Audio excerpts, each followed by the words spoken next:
It's in Russia. Cool. Yeah.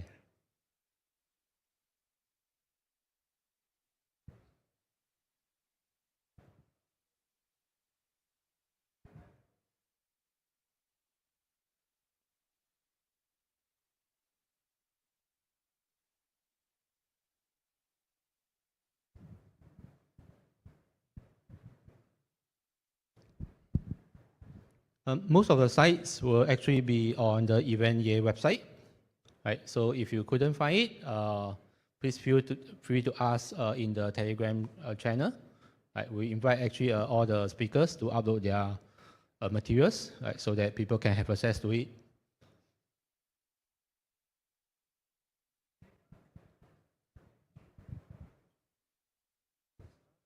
Okay, so I think we can start. Without further ado, let's welcome and hear from Mr. Ilya. Yeah. Okay. So, good afternoon. Nice to see you here. My name is Ilya. I'm from Tantra Labs. I'm a Postgres developer, and I will talk about the extension of Postgres PG Stat Advisor. Perhaps somebody knows that I told you about this extension a year ago, but now it can recommend not only a basic recommendations with an analyze of table or something else, but also it can automatically create extended statistics on about some criteria, but about this I told you further. What will we cover today? Firstly, we consider a lot some issues with planner statistics about how to configure after vacuum GUC parameters, about other issues. I told you about. I will tell you about the extension, how it works, how it consists of internally, and about future plans, about my future developments of this extension. So, the first issue, perhaps somebody faces to it. It means that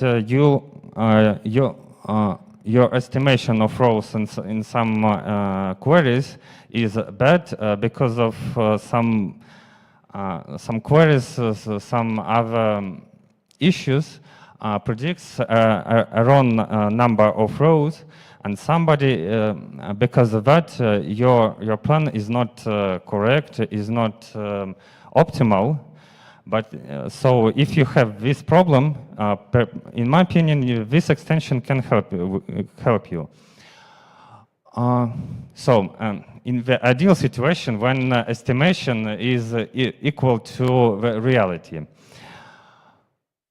So in our presentation, we consider with a very simple example. So we create a table with two integer columns. And of course, we turn off the after vacuum because we should run it manually in order to consider the more issues. So, in order not to consider very trivial, very simple examples, we fill the table with different and diverse data with low cardinality. So, we insert 10 million rows in this table, and we do not execute analyze, and as you can see, that estimation is very bad in comparative reality. And the first recommendation, if you see this situation, of course, it's execute analyze or correct values of after vacuum, I mean threshold and scale factor. Perhaps you know, if you run analyze, of course, we have statistics of table, and sometimes it's not enough to run analyze. Why? Because we have a very low GOOC parameter like default statistics target. As you know, this is the size of statistics, the size of histogram, MCV, and the other parameter of table. And maybe somebody knows that if after vacuum consider the table, he collects default statistics target multiple 300 value, but why after vacuum do that? It's very complicated question, and the answer is about 10 from 10 to 20 pages of article. So the first issue of planar statistics is that we have the low default statistics target. All right, we get it greater, and it doesn't help. Why? We have a very detailed statistics. Okay, so we have done everything, but we can lose one detail, that when we consider two-column table, these columns can be related. In our example, we have two columns that one we can get by multiplying to another. So two columns are related, and if planner knows about this situation, it can predict predict better estimation. So in our example, we add extended statistics with dependencies, but we have a lot of kind of statistics we have before, but in this extension, we can use only three.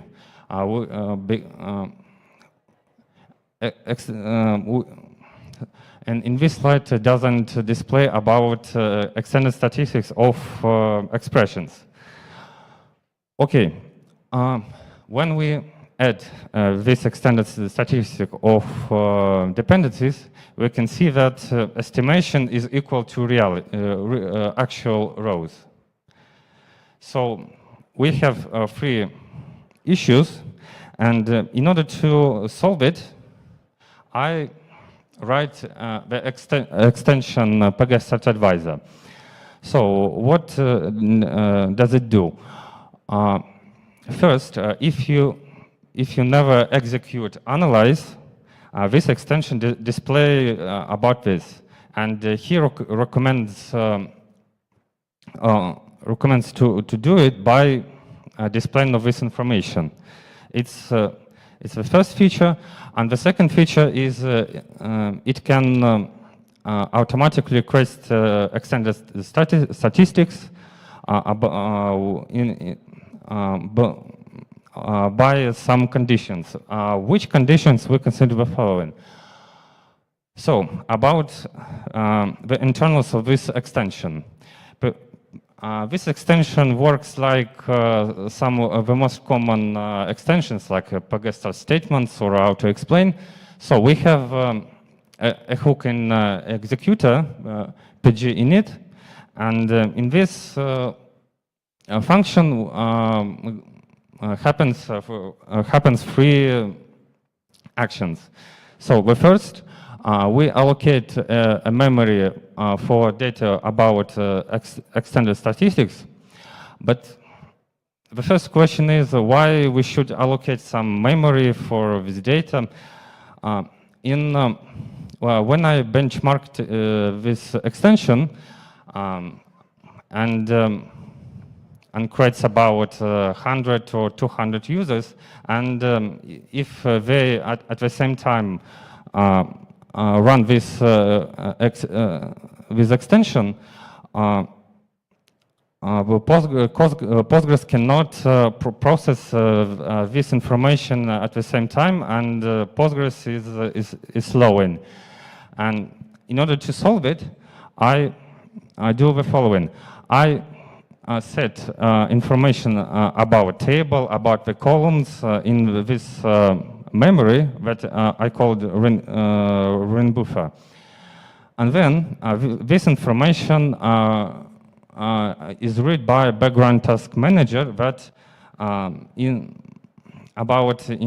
every 10 seconds or about once 10 seconds, he send to this daemon, and this information sends to a database worker that creates extended statistics on this table and collect information about these columns. What happens on the left of this schema? So the query that we executed sends to the executor and hook. The same hook is located on Pegasus statements, and how to explain. So the first condition is when you check that your table is analyzed fully.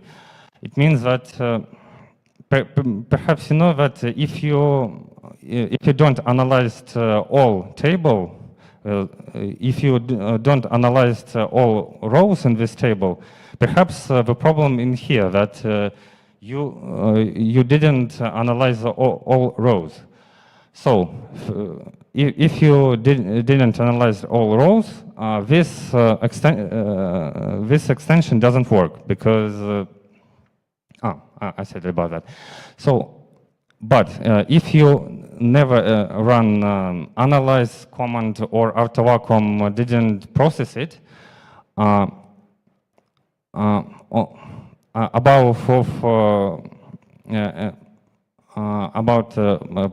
plan, there is a displayed about command that you should run. So about details in the next slide. So about configuration. In this extension, you have two Gug parameters. Firstly, in order to load this extension, you should write in PostgreSQL.conf in shared preload libraries. And when you start your instance, this extension allocates a memory for ring buffer, and the capacity of this memory is in ring buffer capacity.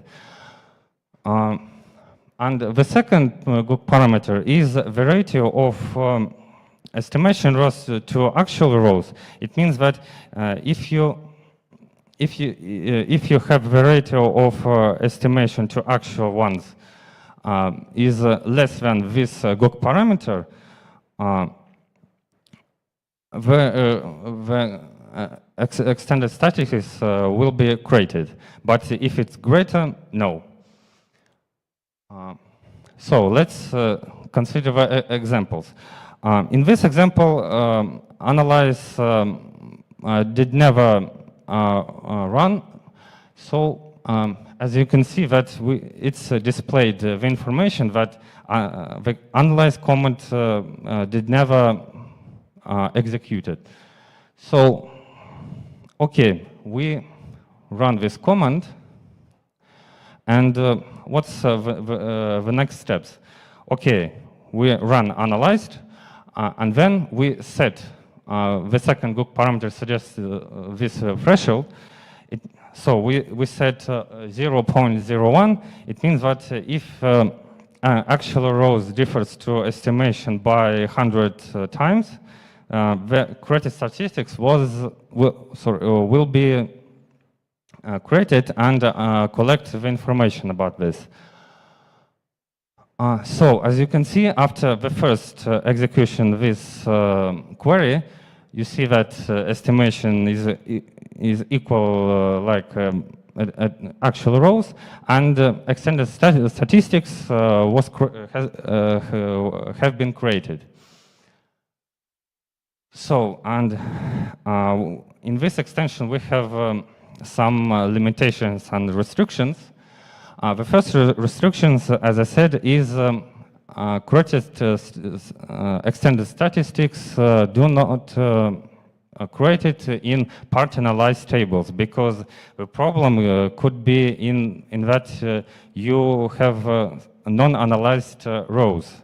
First of all, you should analyze all table, and then maybe if you have still this problem, you created statistics will be created.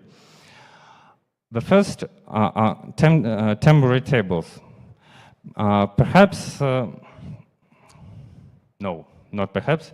Sometimes when you create temporary tables, the time of living of these tables is very short, and there is no necessary to create statistics of temporary tables, and after that you have lost a time and memory to create statistics, analyze them. So it's not.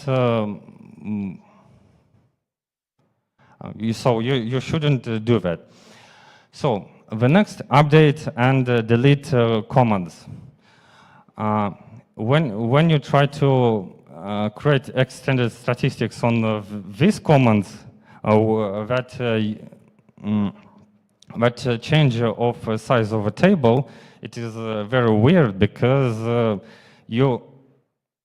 perhaps you delete or insert or update the table, and after that you have a non-analyzed rows, and that's why we don't run this extension with these tables. So the third restrictions is in some nodes. First of all is join, because in order to run join commands, you have to have two tables, and as you know, extended statistics you can apply only for one table. You cannot create extended statistics for one column from one table and one column for the second table. And the fourth, it is not obviously criteria, but if you have a column with only one value, it means that if you calculate dependencies of this column and something other column, it is always be independent, because one column is not related to other. And it is so weird that on these columns we created extended statistics. So that were limitations, and about the future plans. The first, about kind of statistics. Perhaps you know that MCV statistics is compatible on special clauses in where. I mean, maybe someone knows that it's compatible only when you have clauses with var operation const, but not in joins, not in column 1 operation column 2. So, and every kind of statistics, it has some limitations of compatible. And in order to more correct applying of in some clauses, you should know about where every statistics applied on queries. But it is not easy issue, but perhaps in the future we can solve it. The second issue is remove useless extended statistics. When I benchmarked it, I noticed that I have a lot of extended statistics, and when I run analyze, the analyze started to. So it runs is more. So it runs longer than in previous time.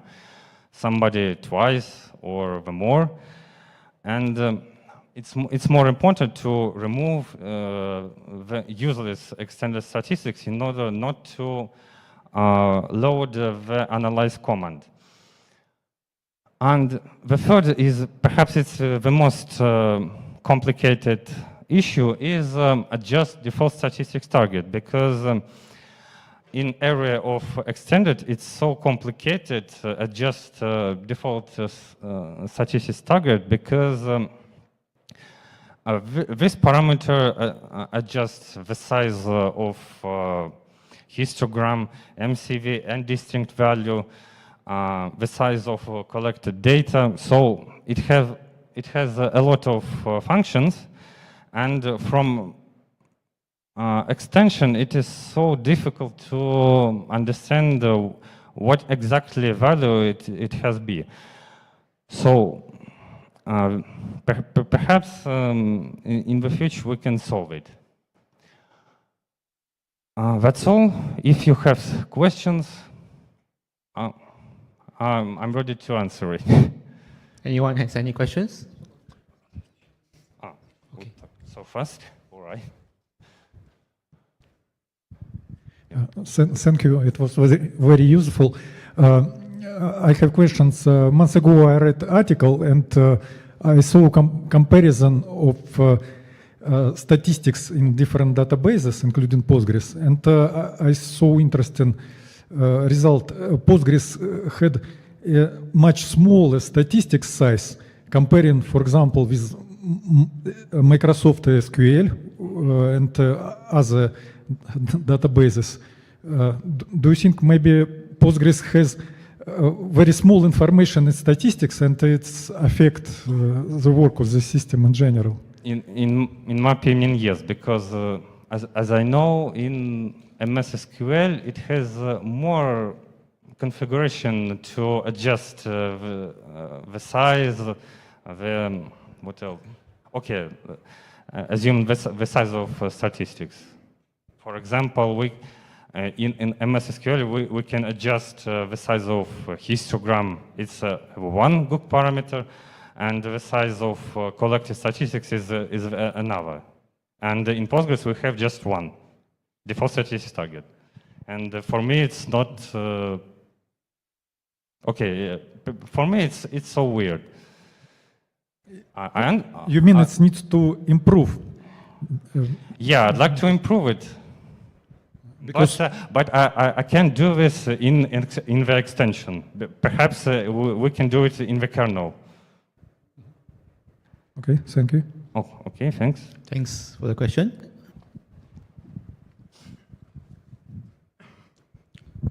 Thank you for your talk.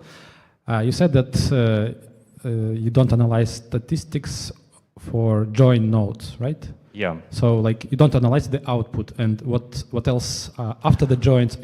So you also don't analyze, or? Yeah. I forgot about details about join. So if you run join command, yeah. But if you have so you have two tables, but if the, both first and the second you get it by some select query. For example, I don't know. So the first table is how can I explain it in the most simple way? So imagine, so you run select from, yeah, and the first table you get it by select command. Of course, this extension process this, And if you run the join query with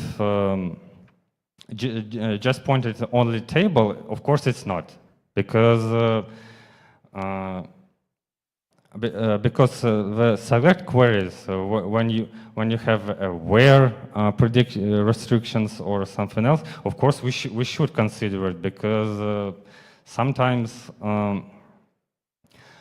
I have one example in my experience when I run join, and for one table it has a selector that has a very bad estimation, but after improving it, the estimation is much better, and after that the join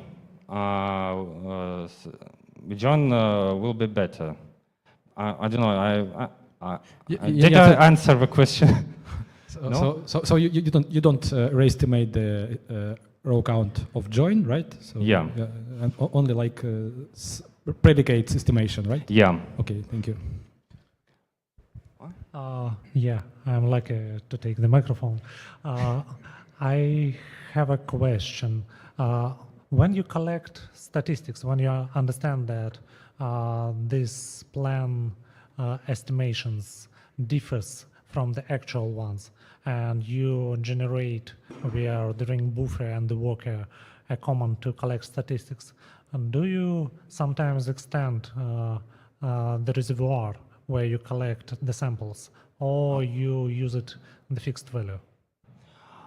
Sometimes I adjust with GOOG, I mean the second GOOG parameter, but I considered another ways to, I considered another criteria of creating extended statistics. I don't know, perhaps somebody knows about development of Andrei Lepihov. He developed the similar extension, but he collects statistics with multiple indexes, just like in MS SQL. But what is more correct? It's a good question. And what is has a most useful way? Okay, perhaps I don't know, but the criteria of estimation is, in my opinion, is more correct, because we should create extended statistics if we have a better estimation. But another criteria is perhaps no. Did I answer the question? Okay. All right. And sorry, I misunderstood your explanation on page 14.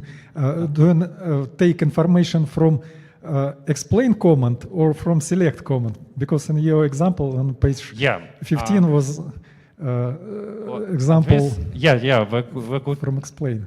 A good mark that this extension works only with explain and analyze command, because we can get estimation only in this by this command. And if you turn on auto explain extension. Okay, great. Any more questions for Mr. Elias? Okay. So the extension requires a restart when you are doing it for the first time. So you did mention about. Sorry, can you repeat? So does the extension, adding the extension to a database requires a restart? I saw that you have shared preload libraries to be updated. Yeah, and so this one mark. This extension works only if we have in a query only 2 columns. Perhaps you know that if we have only 1 column, the extended statistics is useless, except expression kind of statistics. And yeah, is a correct answer? No? No, mine is a basic question.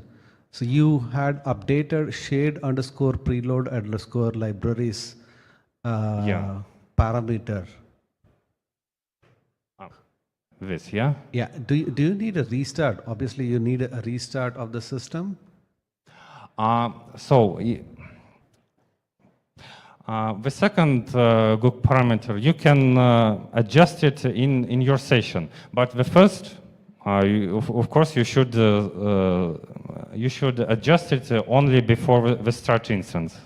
But if your instance is running, and you would like to increase or decrease the capacity, you have to restart your instance, because in this extension you allocate the memory, and after starting it is allocated again.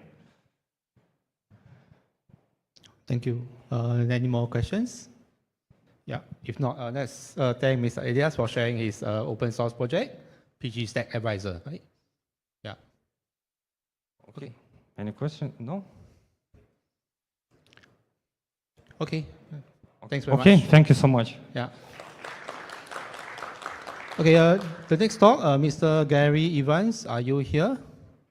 The next talk is only from, starting from 2:45? Oh, okay, okay. So, yeah, so we'll take a short break. Yeah.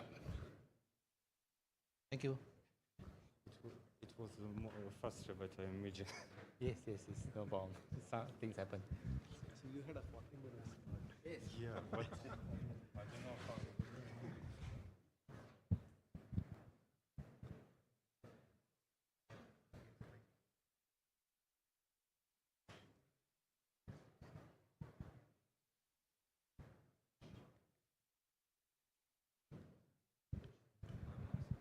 Mr. Juby, are you here? Oh, okay. Good, thanks.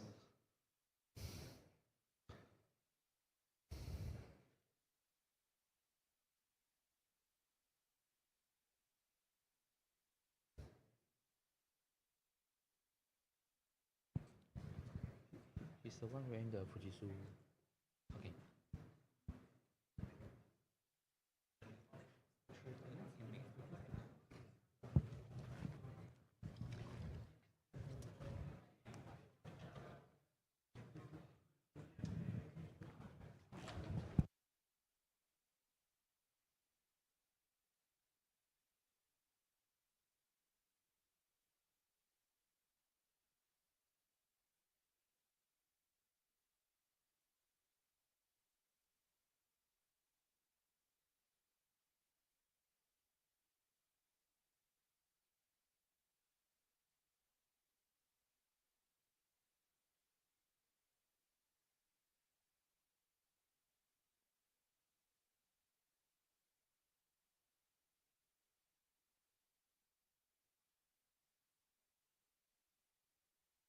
Yes, we'll start at 2:45. All right. Yeah.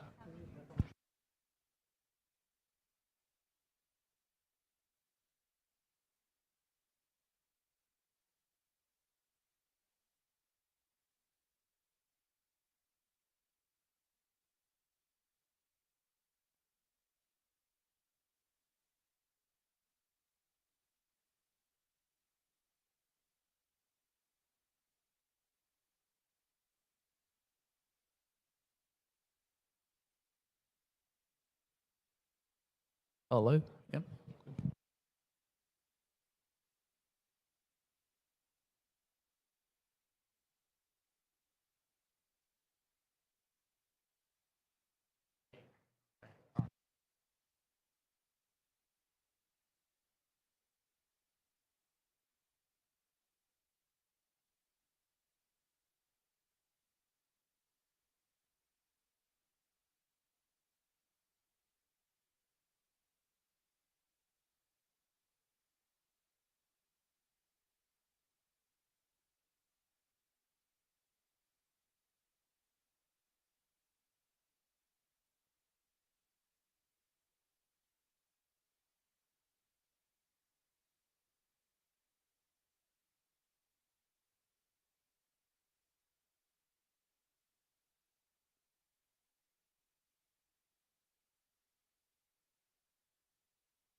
For speakers, I hope you are in the Telegram speakers channel. There's a quick announcement. There's a social event at 6:45 p.m. Halls 2 and 3, which is this room and the one beside. But it's a ticketed event. So if you have gotten your ticket, please come at 6:45. Unfortunately, we are sold out. So for those without tickets, I'm sorry, the venue has a limited capacity, right? But please be in the FOSSASIA speakers Telegram group, right, to receive some of these updates.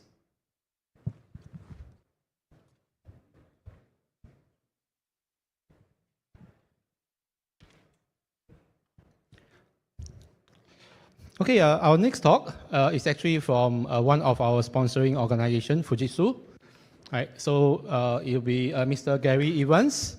He's a senior manager of Fujitsu Australia Limited. And his topic today will be exploring the benefits of learned indexes in PostgreSQL, theory and implementation. It's a 25-minute talk. Right, so let's pass the mic over to him. All right, thanks for that. So as mentioned, my name's Gary. I'm here from Fujitsu Australia, so I'm based in Brisbane. So can you hear me okay there? Is that all right? I'll try and hold the mic up there. So this is a talk I put together actually for Postgres Developer Conference in Montreal in May. A while ago, I was sort of looking at some of the new AI functionality in Postgres, like PG Vector and PostgreSML, and sort of looking at some of the use cases that was being used for at the moment. And I came across some old university papers around learn indexes, which is sort of the concept of applying machine learning to augment or replace traditional indexes. And I thought, look, this is really interesting, and I dug into it a little bit more. And we decided to set up a little bit of a project and investigate this. And we thought this could be a really good new open source project to look into. So we decided, it'd be good to go and talk to some of the developers and discuss it there. So I put together a bit of a presentation and we put it in and it got accepted for the talk. So I thought, hey, this is a good opportunity to come around and raise awareness for the topic so more people know about it, drum up a bit of interest before heading across and talking to some of the developers and getting some feedback from. So this is a bit of a cut down version of the talk. I'm certainly not an expert, a data scientist, and I don't think I did that great at calculus at college either. So I'm not going to talk so much about the models, but our focus is really going to be about how can we take this concept and move it into PostgreSQL, and that's what the talk there is going to be about. Today I'm going to cover these areas, so I'll talk a little bit about the motivation for exploring alternative indexing approaches in PostgreSQL. Then we'll cover a little bit about the concept of learned indexes, how they work with some simple examples on the slides. And then I'll sort of cover some of the studies that I came across and started researching. And then the bit that the presentation in May is about is really, how can this be integrated into PostgreSQL? So motivation, I guess indexes in PostgreSQL could arguably be said they're the most important performance optimization in the database. There's been a lot of investment in this area over many years now. We've got the index access method API, which is sort of an abstraction of indexes or a load of pointers for callback functions. So indexes can be continually improved and implemented independent to the core code. And there's been a lot of indexes that have been implemented over the years to handle different types of data. And then we've got the B-tree index. If we just look at that one alone, which is probably the primary index in PostgreSQL, there's been a lot of optimization in there. We've got the Lehman-Yau algorithm is probably the first layer of optimization. And then if we look a bit further, there's the B-tree plus to support concurrency and range stuff. And then there's a lot of independent PostgreSQL specific optimizations like heap-only tuples, B-tree deduplication. What else is there? Parallel index scans, covered indexes, and things like that. So why with all this effort that's gone in and refactoring over the years, we have a really good base for indexing? would we look at some alternate options? Sorry, I'll try and keep it a bit closer. Well, in the data landscape, things change very regularly. Data complexity and volumes change dramatically. If we look at IoT with sensors, we all know there's a heap more information coming into databases. And with that volume, B trees or other indexes can struggle a little bit, and we see projects like Timescale DB that's come in to especially handle that type of data. And talking about the volume of data, as the data grows, obviously the size of the indexes grow as well. And if we look at a typical database now with a lot of indexing on it, it represents a very large portion of a database. So can we reduce that and make it more efficient? Also, I guess, indexes in PostgreSQL are optimized for heavy read access. Write access can create some bottlenecks as that area, and then sharding as well, they can struggle a little bit as well. So there are some challenges there for our traditional indexes. Machine learning, which we're sort of looking at with learned indexes, there's been, the models have matured, there's been some big advances there. In hardware as well, we've seen a move to using GPUs for AI, and then we've seen Google bring out their tensor processing units, and now we've got AWS, Microsoft, Meta are all doing their own silicon at the moment with their own neural processing units as they set up AI infrastructure around the world. So it's certainly impacting things, and there's a lot going on there. And then, of course, it's databases. It's a competitive landscape. There's a lot of databases out there, and as members of the community for PostgreSQL, we're always looking at how we can improve it and make changes in there. There's also a big shift towards data-driven optimization. We see a lot of operators nowadays that have got a lot of data-driven optimizations to automatically scale out and scale back. I think last year at FOSSASIA I saw a DB Tune was here. They use machine learning to automatically tune databases as well. So maybe learned indexes and using machine learning to do that task is the next area that we might look at in this area. So that's, I guess, the motivation for looking in this area. I'll talk a little bit about the concept of applying machine learning to indexes. Some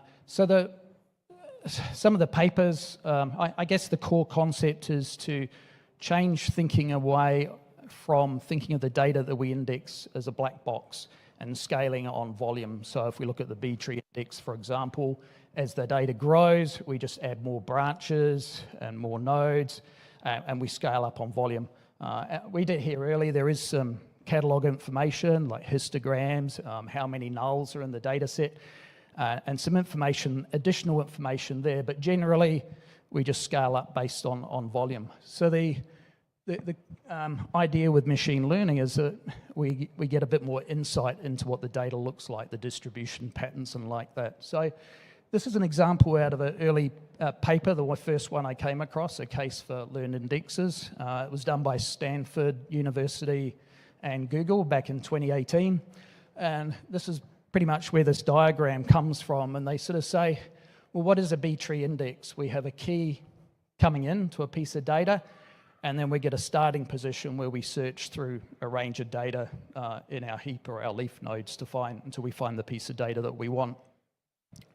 So if we abstract this idea, and I better do the click myself. If we abstract this idea and think of it in terms of a function, we could end up with something like this, where we replace the index with maybe a model at a very simplest level, maybe a linear function, which takes an x in and a y out, and maybe a model can predict the position of the piece of data we're looking for instead of going through that whole process. So that's sort of the concept, and then we have a error factor, and that's sort of how we can visualize going across to it. I think the battery must be low. So a very simple example that's given in a lot of, it doesn't come out very well there. A simple example given in some papers is if we've got a B tree index here, and it has a key of that's a sequence of integers, say, from 0 to 5 million or 10 million as the key. We can still use a B-tree index to find the piece of data that we want, but why navigate through our whole tree and then having to do the binary search in the leaf node to find the data we're after, when we can just use the key as a key or an index to the piece of data that we want. So that's a very simple example of what they're talking about. And it's just a case of understanding the data distribution and what that data looks like. So instead, we could replace that with a simple linear function where x is the key coming in, 110, and maybe y going out could be we can calculate the number of pages and an offset to get to the piece of data we want. So sounds reasonable, but yes, it's very simplistic and it's never quite that straightforward. But some of it, sorry, I got a really sore throat from earlier. So, but yeah, it's never that, data doesn't always look like that. You know, most of the data we look at in databases, a lot of it doesn't even conform to well-known distribution patterns that we know of. And there's a whole lot of other issues in terms of that using machine learning to do this that I've listed down on the right. But machine learning does help us abstract a little bit and understand what the data distribution looks like until we zoom in. So it's actually from these studies, it's a really effective way of narrowing down to a very small percentile, the last mile of whereabouts the data we're after could be located on disk. But yes, it's very challenging on that last part to find the piece of data we want. And if we zoom in on any distribution curve to see what the data looks like when it's following it, you'll find it gets much more grainy and the data doesn't quite fall on the lines that we're looking at. So I'll probably talk about implementation later, but as we know with the index access method API, we have a number of indexes that set up an initialization location. We have a handler registered against some of those index types. So we know when we create an index, a traditional index of type B-tree, we know exactly which handler we're going to call and a bit of code that we're going to call when we say create index, or we want to do a scan, or we want to insert a value into the index. Learned indexes are going to be a bit different. We don't know what the model's going to look like. We don't know what the data's like. We've got to train that model first for it to be accurate, to get the error down to a small enough value that we're confident in it. So it's not like we can just create a learn index and register a function to handle that. So it's actually quite involved, and that's what our talk's going to be about in May, and we'll be covering some ideas and looking for some people to get involved in the project with us. So the paper I came across that sort of piqued my interest in this back in 2018 was the case for learned indexes, Stanford University and Google. I think it's the first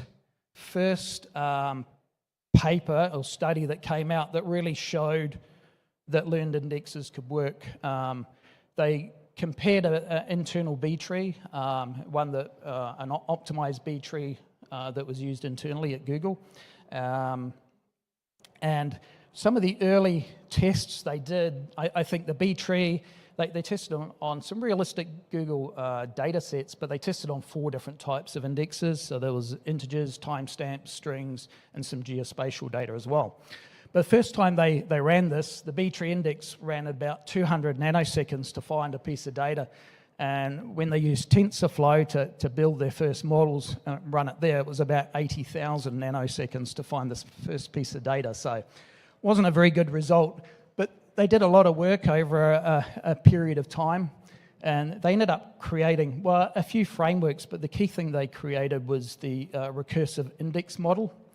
I should have put a diagram in a little bit to show it, but it's a multi-layered staged approach where each stage and the different layers was a multi-layer perception or perceptor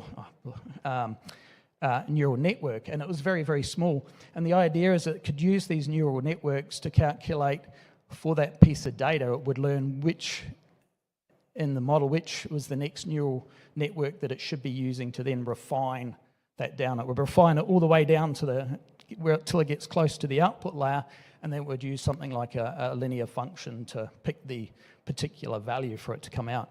And when they sort of got this model working with a bit of time on these data sets, they were starting to find that they were performing very well, and they could actually outperform traditional indexes by 2 to 3 times. And the footprint's much smaller. Instead of having a big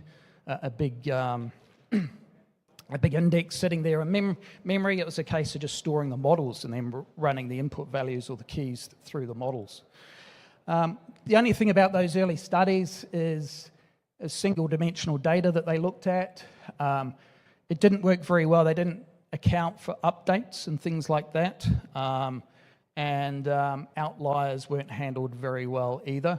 But some of the later studies that have occurred, there's ALEX, an updatable adaptive learn index that Microsoft did, and that was an improved model. Same sort of principle, same sort of structure with a multi-staged, multi-layer neural network, and that would handle that. And then later on, I think Google did one, I haven't got it up there, called LIP, which was a learned index, precision position or something index, that started, based on RIN, that started handling those outliers in a much more efficient way and maintaining accuracy.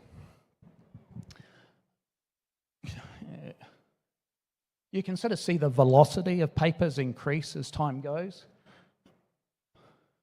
And you can see where the early focus was on just general model design and optimizing that model, right through to today where we're sort of looking at integrating it into some existing technologies on realistic data. I'll probably point out, so some of the work we've done so far, we've decided what we should do first, as well as focusing on how can we put this into PostgreSQL, which I'll talk about shortly, is rerunning some of these old studies, but instead of using, use PostgreSQL's B-tree index instead of using Google's internal optimized one. We're still sort of using the approach of, we're using different data sets, and we're still using the approach of using TensorFlow and then compiling them into a C+ model and getting benchmarking off of those. Excuse me. So because this is in Canada, in Montreal, I had a bit of a look around to see if there's anything or groups doing anything locally, just out of interest. And I came across the International Very Large Database Conference that was held in 2023 in Vancouver, which of course is very close to Montreal, I think. And I was surprised to find there was 11 papers accepted at a sort of highly academic conference around learned indexes. And this list excludes things where they're looking at using machine learning for other activities, like in the query planner and other parts of the database. So I thought that was really interesting, that in the academic world there is such a big interest in this area. So why PostgreSQL? Why do I want to start looking at implementing this into PostgreSQL? As we know, PostgreSQL is very extensible. We talked about the index access method API. So I say it's not straightforward to write an access method, but that's certainly a part of it. There's a growing ecosystem with PG vector and machine learning in that area. There's block range indexes and declarative partitioning, which aligns very well with some of the concepts in machine learning and AI as well. We know we have a very good concurrency control system, so that can help us in terms of making sure we're not blocking anything, less when we start managing and doing things with these learned indexes. It's got a very rich indexing framework, so the proposal we're looking at is we don't replace them. We continue using ordinary indexes, and we can learn from how those indexes are used to train and create more effective models. And of course, we've got a really active research group within the PostgreSQL community, and that's part of the idea of going along to the developer conference and talking to those experts over there about this and getting some feedback and drumming up a bit of interest.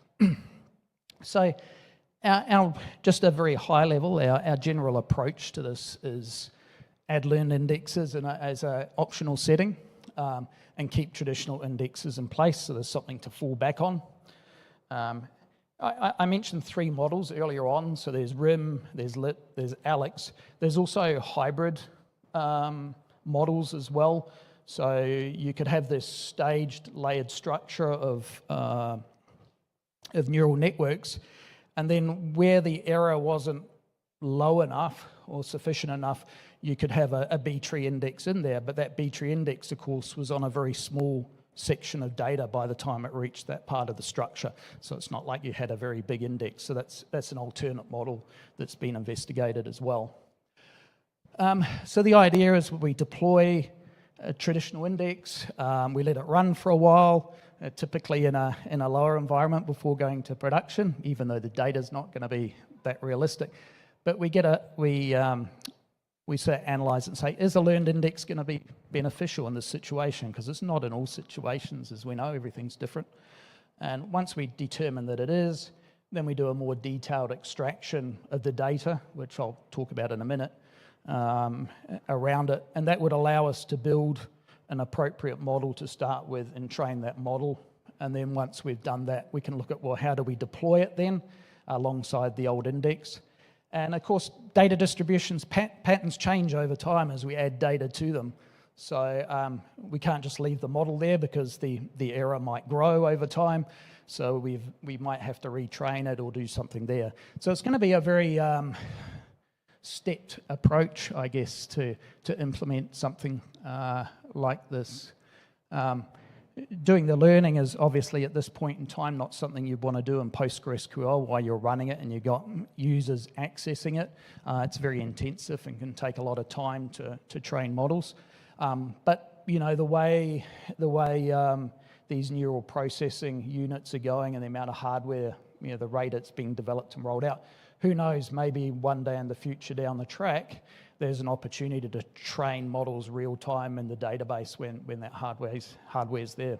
But at the moment, we'll need an external service that we take sample data out to train it, establish our model, and then we can move it back into the running database. Well, it's getting a bit short in time. So we can sort of break that. At the moment, our approach is to break it down into 4 different steps. Determine if the learned index is potentially beneficial, train the model externally, deploy the index, sort of measure it against the traditional index, use it as a failback, monitor it, and then we've got a strategy for how do we update that model over a period of time as it loses its effectiveness, if it does. Some of the testing we've done so far has been pretty comparable to some of those earlier things. So what we haven't realized or we don't understand is if, you know, Postgres's B-tree is more efficient than the one Google used or not. But we do know when we use TensorFlow now, the hardware that's available to the model is a lot faster than what it used to be back then in terms of the time it takes to train the model. In terms of running the model in inference, of course, that doesn't take much time anyway.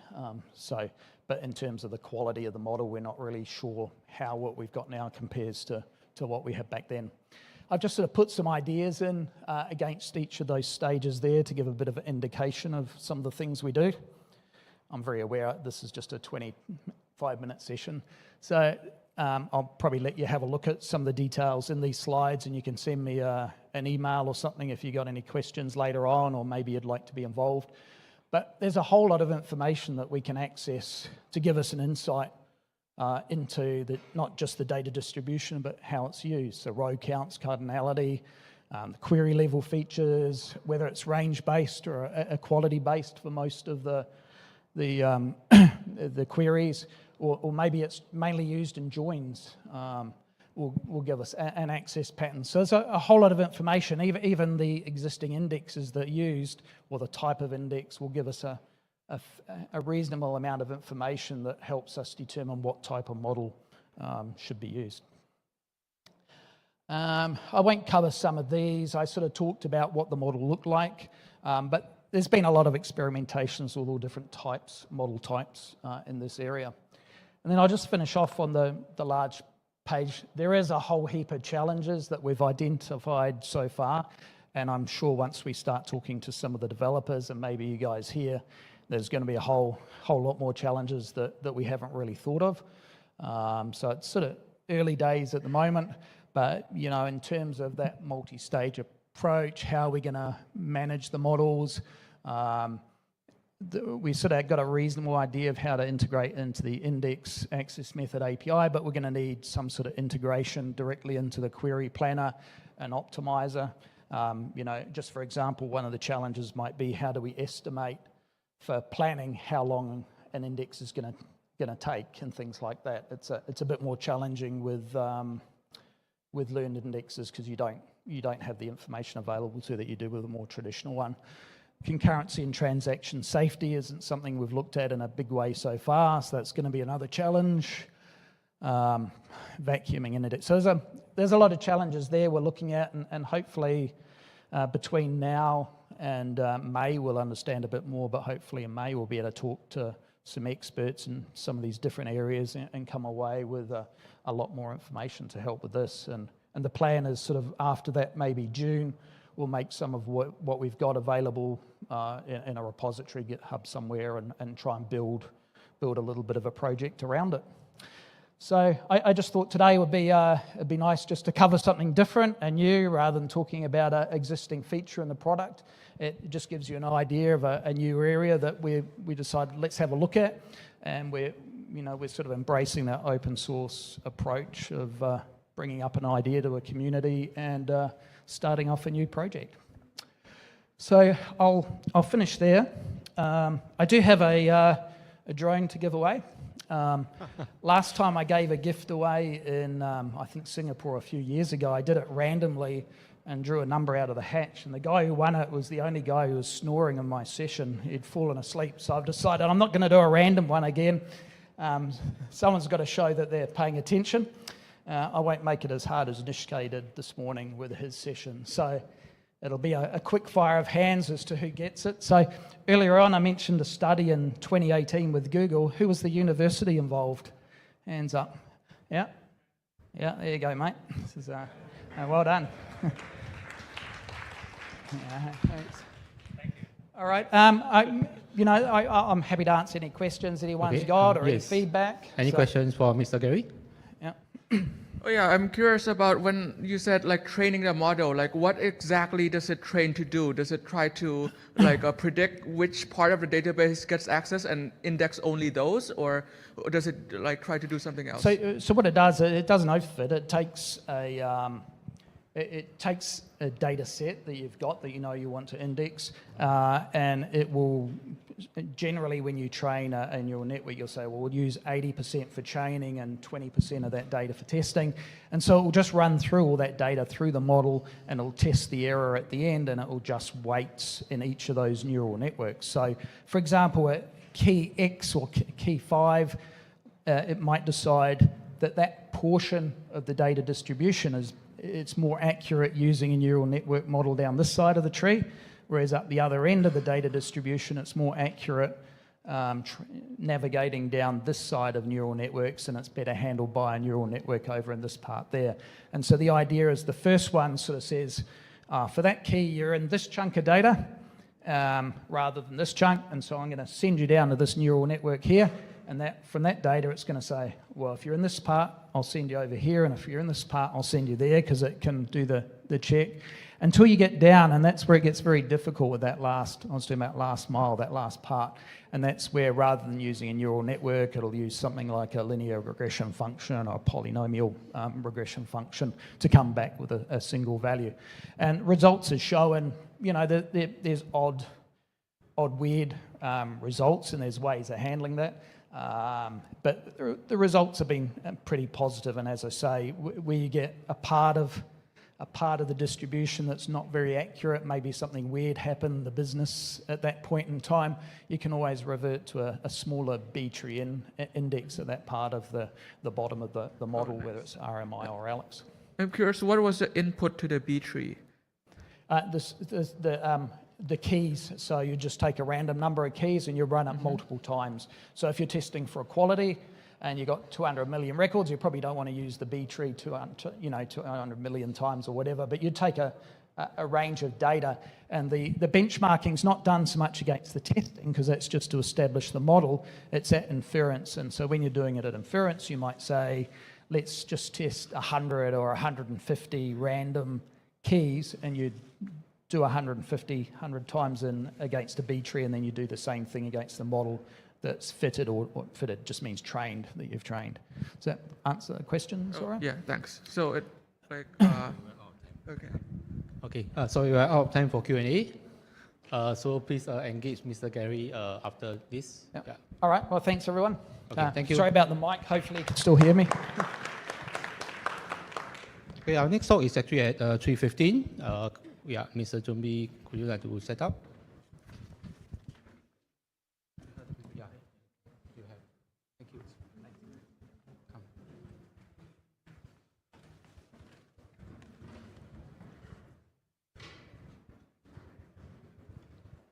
Yeah, so you can test the clicker.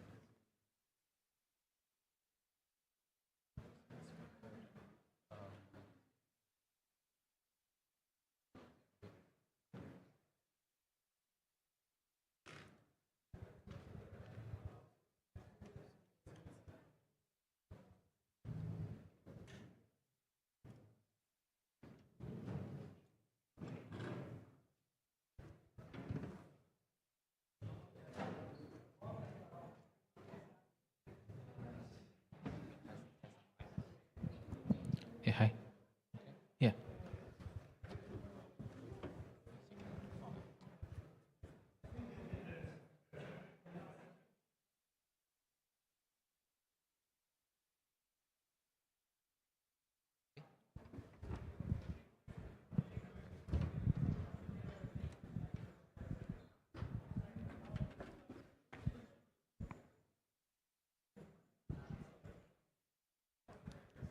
Okay, welcome back to the PG Day track, afternoon session, day 2.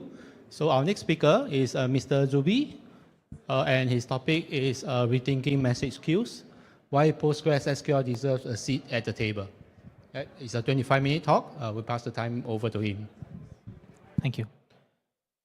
Yeah, hi. Good afternoon, everyone. So I'll introduce myself. So I'm Jubi, and I work with the Key Value Software Systems as a product architect. So we are a product development hub based out of Kerala in India. So we work with different startups and scale-ups across the globe. So yeah, speaking about today's topic is rethinking message queues, why Postgres deserves a seat at the table. So how many of you have actually used message queues, like anything, SQS, Kafka? Anyone has used any sort of message queues in general? Yeah, cool. Anyone has used Postgres as a message queue? No, okay, cool. So we'll be discussing about message queues in general, and then why Postgres can be used as a message queue, and we'll be discussing more of Postgres, about its implementation and some of the challenges that we might encounter while using it as a message queue. So what is a message queue? So the core idea is really simple, right? So we'll have a producer, and we have a consumer, we have a broker, where whenever we want to process some asynchronous tasks, we'll be employing this message queue, right? So producer will be sending the messages to a broker or any message queuing component, and there'll be consumers which will actually consuming it. So that is the core idea of a message queue, right? For example, if you have an e-commerce service, what we'll do is the customer wants to place an order, then he wants to receive email or SMS, right? So that part will be taken asynchronously. So we might employ a message queue for that particular scenario. So that is idea of message queue in general, right? So it's quite straightforward. So, but is it actually that simple? So there are certain factors that we might need to look up to when we are actually using a message queue. So the message be stored durably, or it can be a transient message, or how to ensure we want to process the message only once. What happens if the same message has been processed twice or multiple times? Then how do we actually route the messages from the producer to the consumer? What is the routing logic actually involved in that? And is the message order important? Does we need to process in the same order as we push the messages, right? Is that important for a use case? And how do we actually retry fail once? So there are quite a lot of nuances associated with it on how we can actually implement a message queue. And now we'll talk a bit about the evolution of message queue. So early on in the 2000s, maybe in the late 90s, there was IBM's message queue, which was mostly used for enterprise messaging and used by large banks to transfer messages asynchronously between two different platforms. Then in early 2000s, there was a new protocol called as AMQP, which is Advanced Message Queuing Protocol. It is actually a protocol which actually defines how a data is exchanged over the network. So RabbitMQ was one of the first message queues that actually fully implemented that protocol. Then later on in 2010s, during a big data era, or you can call it as mobile internet era, Kafka came into picture. People from LinkedIn actually developed Kafka and then later open sourced it. It is actually built for high throughput, distributed, scalable storage system. Then nowadays we have a plethora of solutions available like AWS SQS, as there, Google's PubSub, Azure Service Bus, and there is like a lot of message queues available out there in the market today. So where does Postgres actually fits into this? We have a lot of solutions available. How does actually Postgres fit into these scenarios, right? So let's see. So what is the case for PostgreSQL? So let's say you have a product and you're using Postgres as your core data store, right? So why do you need to add an additional stack to your product? If you ask any DevOps or infra guy, you will know that whenever we introduce a new infra to your component, it is an additional overhead in monitoring it, maintaining it, and so on. But if you have Postgres as a core data store in your own product, then you can actually leverage it as a message queue as well. So that is one of the case for PostgreSQL. And also, by doing so, you can actually leverage all the properties and inherit all the properties of Postgres, which is like transactional consistency, ACID properties, durability, and of course the flexibility of SQL and how do you want to modify query or how do you want to actually process the messages. So that helps. Now let's move on to how this Postgres is actually, this message queue is actually implemented using Postgres. So whenever we are dealing with message queues, how the message is consumed, whether it is push or it is pull, right? So whether your message queuing component will push the events to your consumers, or your consumer is actually pulling the events from the message queue, right? Or it might follow a hybrid approach of both. So let's see both of them, how it is implemented, how a consumer can be implemented in Postgres, right? So first, let's take a look at the push mechanism. So for that, Postgres actually gives us two constructs, which is listen and notify, which is for asynchronous communication. So as you can see here, there are multiple clients connected to the Postgres. So, and each of the client who wants to process the message is actually listening to a channel. As you can see, listen channel A. And the clients who wants to push the messages, what it will do is it will notify to the channel followed by the payload. So all the clients which are actually subscribed to this particular channel will receive a payload whenever a notify signal is being sent by one of the clients, which is actually notifying that this message needs to be sent to this particular consumer. So all the channels which is listening in that particular channel, all the consumers which are actually listening in that channel will receive that message. So this is a way of implementing a message queue in Postgres using a push mechanism. So the latency will be like very minimal since the messages are delivered almost instantly. But there are certain challenges associated with the messages that are sent are not durable. So if a use case warrants that your message needs to be stored durably, so this might not be a suitable approach for you because the messages are not durable in this scenario. Now let's take a look at how a pull-based mechanism can be implemented. Like consumers will basically poll it, right? Poll the messages. So for that, what we'll do is we'll maintain a symbol table called, let's call it as jobs table. So whenever we want to push a message to this queue, what we'll do is we'll just simply enqueue and push the messages as rows to this. So all the messages will be stored here in each row, as you can see here. And what a consumer will do is we'll write a simple SQL query, right? So what it happens, you can see that you are selecting the message from this jobs table. And if you want to guarantee ordering, you can obviously use order by the timestamp that you want. And we are limiting it by 1, so a consumer will only consume a single message at a time. But there is an issue here. What is the issue? If it is a single consumer, it is all fine and good. But if it is like multiple consumers polling the same table and the messages, there will be like duplication of messages. As you can see, the same consumer polling at the same time, the same message will be consumed like more than once. So if your system, if that is an issue for your system or a use case, we might not be able to go with this approach. So how do we fix this? Let's see. Obviously, we can lock the row. So how do we lock the row? Here you can see in the same query, what I have added is a for update clause. So what it does is it actually locks the row in question, or locks the row which has been queried. So whenever first consumer comes up and it actually executes this query, it will lock up the row. So the row 1 is actually locked.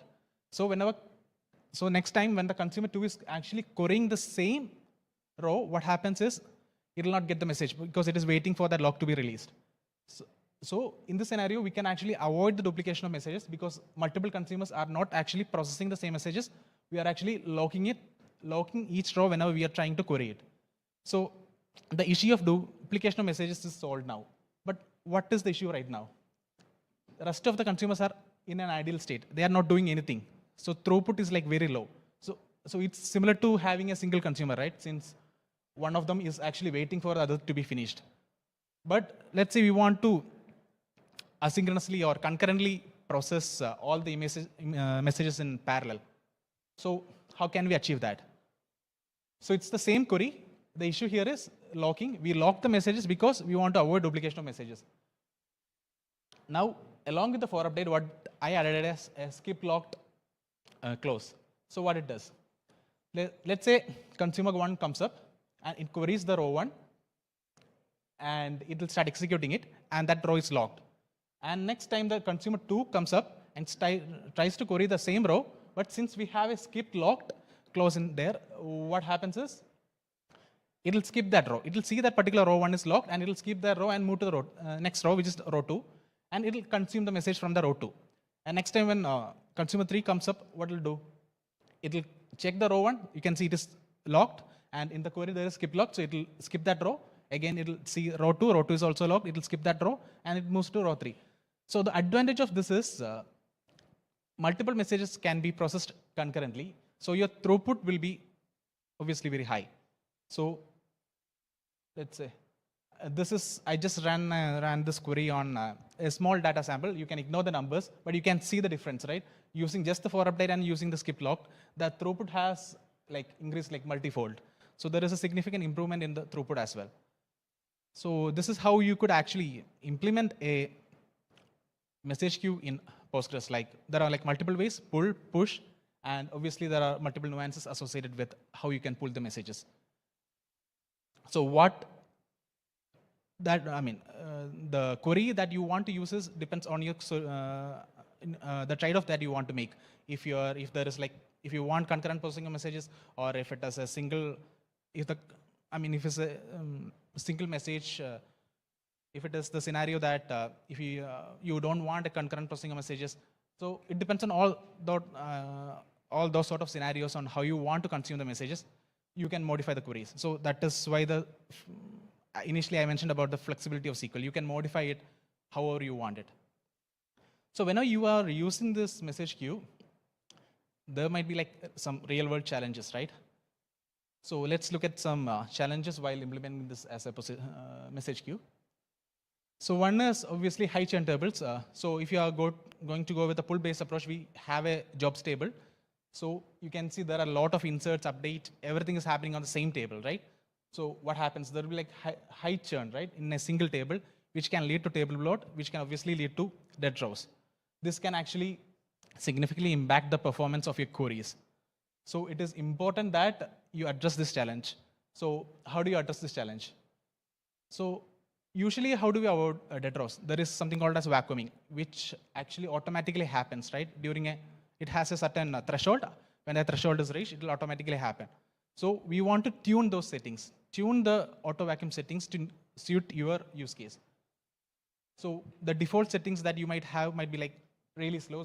So the default setting for this is if the dead rows reach 20% of your table size, it will trigger the auto vacuuming and all.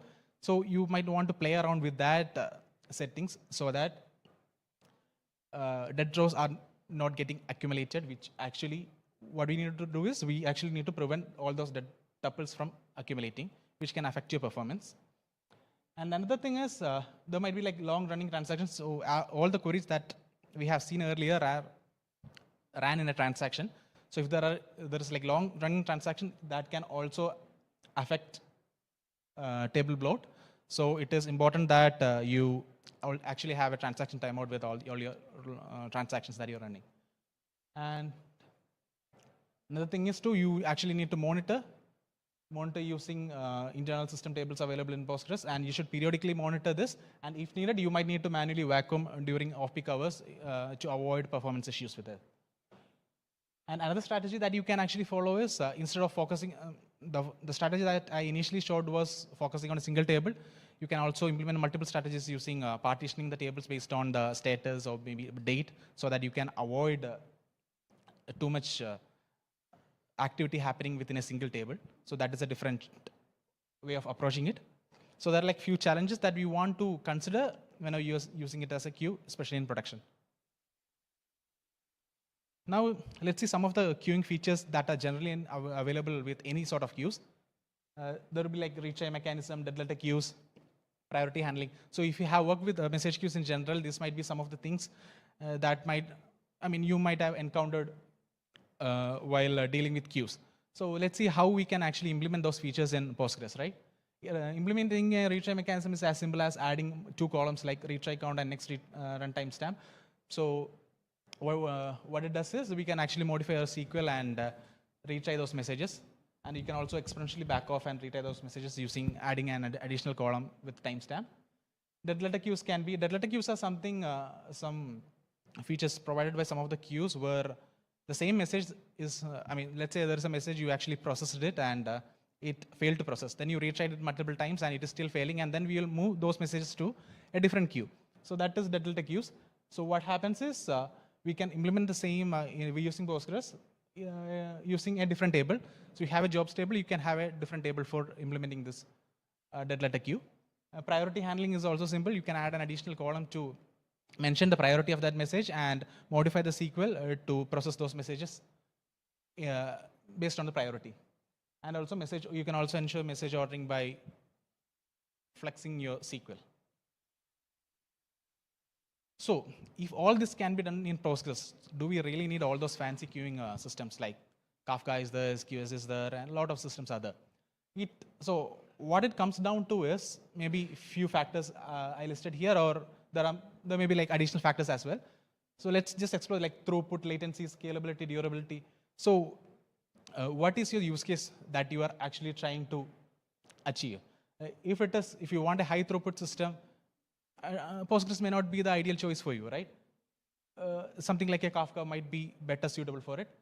And if you take the case of latency, you can implement a low latency message queue using Postgres with the approach that I mentioned earlier, which is like listen and notify, which will immediately push the message to a consumer. But there is certain constraints, right? The constraints are payload size, and also the messages are not durable. But if your use case wants that message to be durable and your payload size is like very large, this might not be a suitable approach for you. And scalability and durability. So what you are actually trying to achieve is, and the use case that you're trying to solve for comes first while deciding which message queue that you want to choose. So just to give an idea, overall idea, if you are having a web app, a normal web application, and you already use Postgres as your primary data store, and now your product team wants to implement a new feature where you want to generate a report or send out an email, because essentially you want to implement an asynchronous process. So you can, and the throughput and the requirement is like maybe like few hundred jobs per second or 1,000 jobs per second, 1,000 jobs per minute. In that scenario, you can actually leverage Postgres as a message queue, and instead of introducing an additional message queuing component, you could actually leverage Postgres as a message queue and implement that. But if you, let's say you have a microservice, you're working on a payments product, you have a microservice, like multiple microservices, and user signed up, and you want to send that message to like multiple other microservices, like email service, analytics, fraud detection, and there is like a lot of complex routing logic involved. So Postgres might not be the suitable choice for it. Something like RabbitMQ might make more sense, which has first-class support for all this routing and all. And if there, okay, let's look at another use case where you have like IoT devices, right? you're collecting messages from IoT devices, maybe from all around your country. So the events coming in are like maybe hundreds of thousands or millions of messages per second.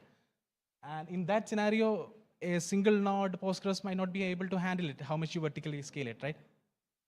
Something like Kafka might be more suitable, which is like horizontally distributed, scalable, persistent storage. That might be a suitable choice for it.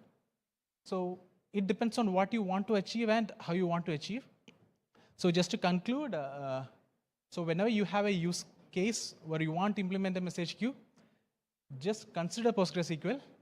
It might just surprise you for your use case. So yeah, that's it. Thank you.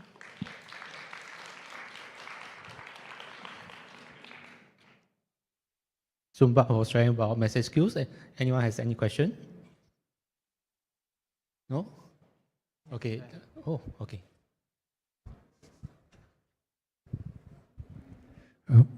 A week ago, I saw a discussion in Postgres chat, and was presented code exactly as you show it, with priority, ordered by priority. And author of this code said that during time it works shorter or slower and slower because index works slower and slower. And in your example, do you expect that it should work with index or just select from table without index? Yeah, you should always add indexing. But as I said, there might be issues with table bloat. So when there is like table bloat and if there are dead rows accumulating, it can, even if after adding index, your search might be as slow as sequential scan, because there might be issues with table bloating, like too much data coming to your. So the thing is, you actually want to monitor all those things and tune your vacuum settings. Auto vacuum settings. So that might be the issue. I don't know, but I'm just guessing.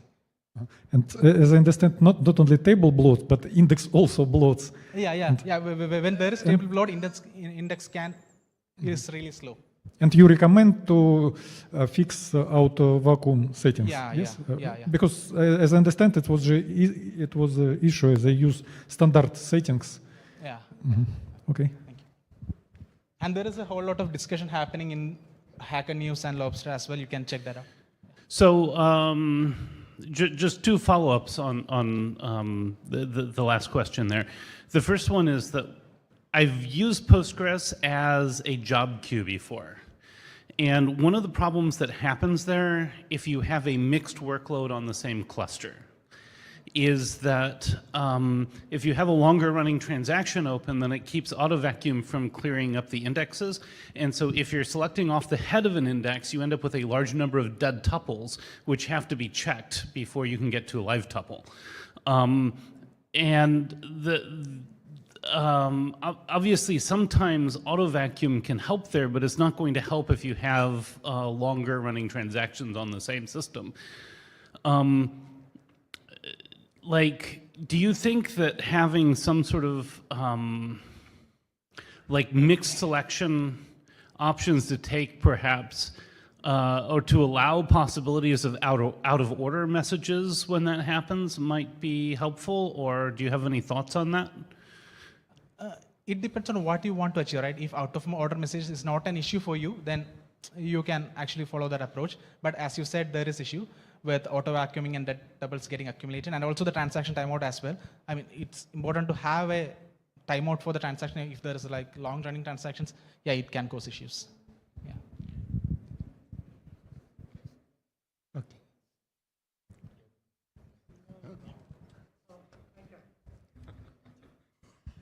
Yeah, I also want to continue on the story about the bloat in the tables and in the indexes.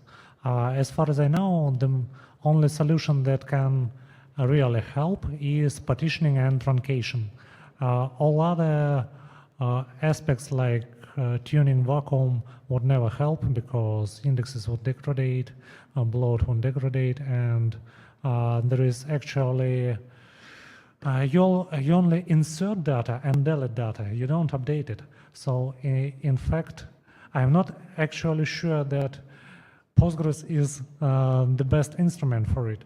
You can try to find a solution with partitioning and truncation, but actually you still have a problem that you duplicate the information indexes in heaps, in vals, and all others. You don't have distribution. You don't have replication for this. You can't switch it.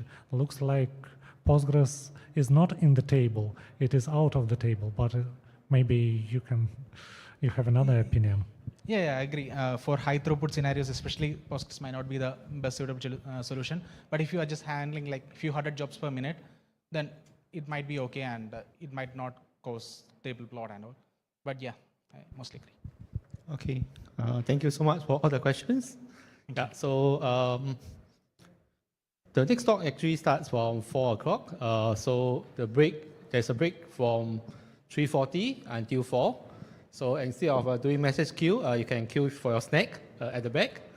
Yeah, so we'll see you back at 4 o'clock here. Yeah, thank you, and yeah, have a nice break.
need to point it just like that.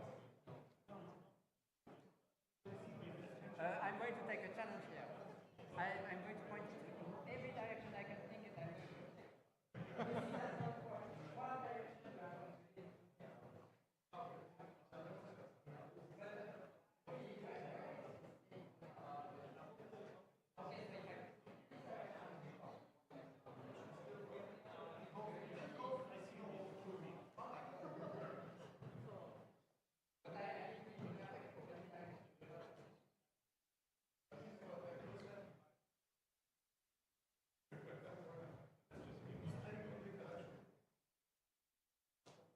It does work. Okay. That's good. Now try going all the way back home. Yeah, I think I'm going to the other room on the other side, yes, and try it as well. Because like it was kind of challenging me, it's going to work. Yeah.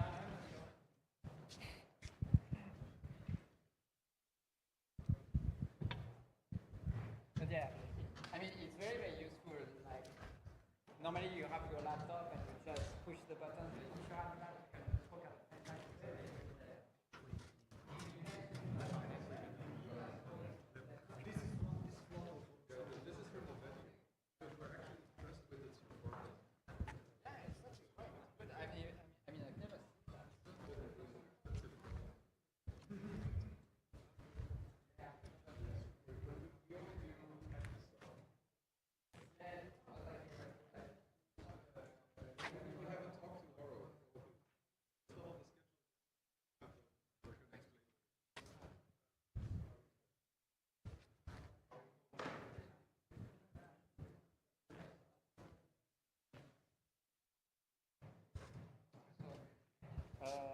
Okay. Hi. Hi everyone. Thanks for coming for PG Day Day 2. We are having another talk from Mr. Michael. Some of you might have heard him this morning for the first talk. He's now doing the second last talk of the day. Right. So the topic is injection points of FOSSASIA PG Day 2025. Right, so yeah, we'll just pass the time to him. Yeah, thank you. Yes, thank you. How long do I have for this talk? How many minutes? 40-minute talk, 40. 40 minutes? Yes. Okay, thanks.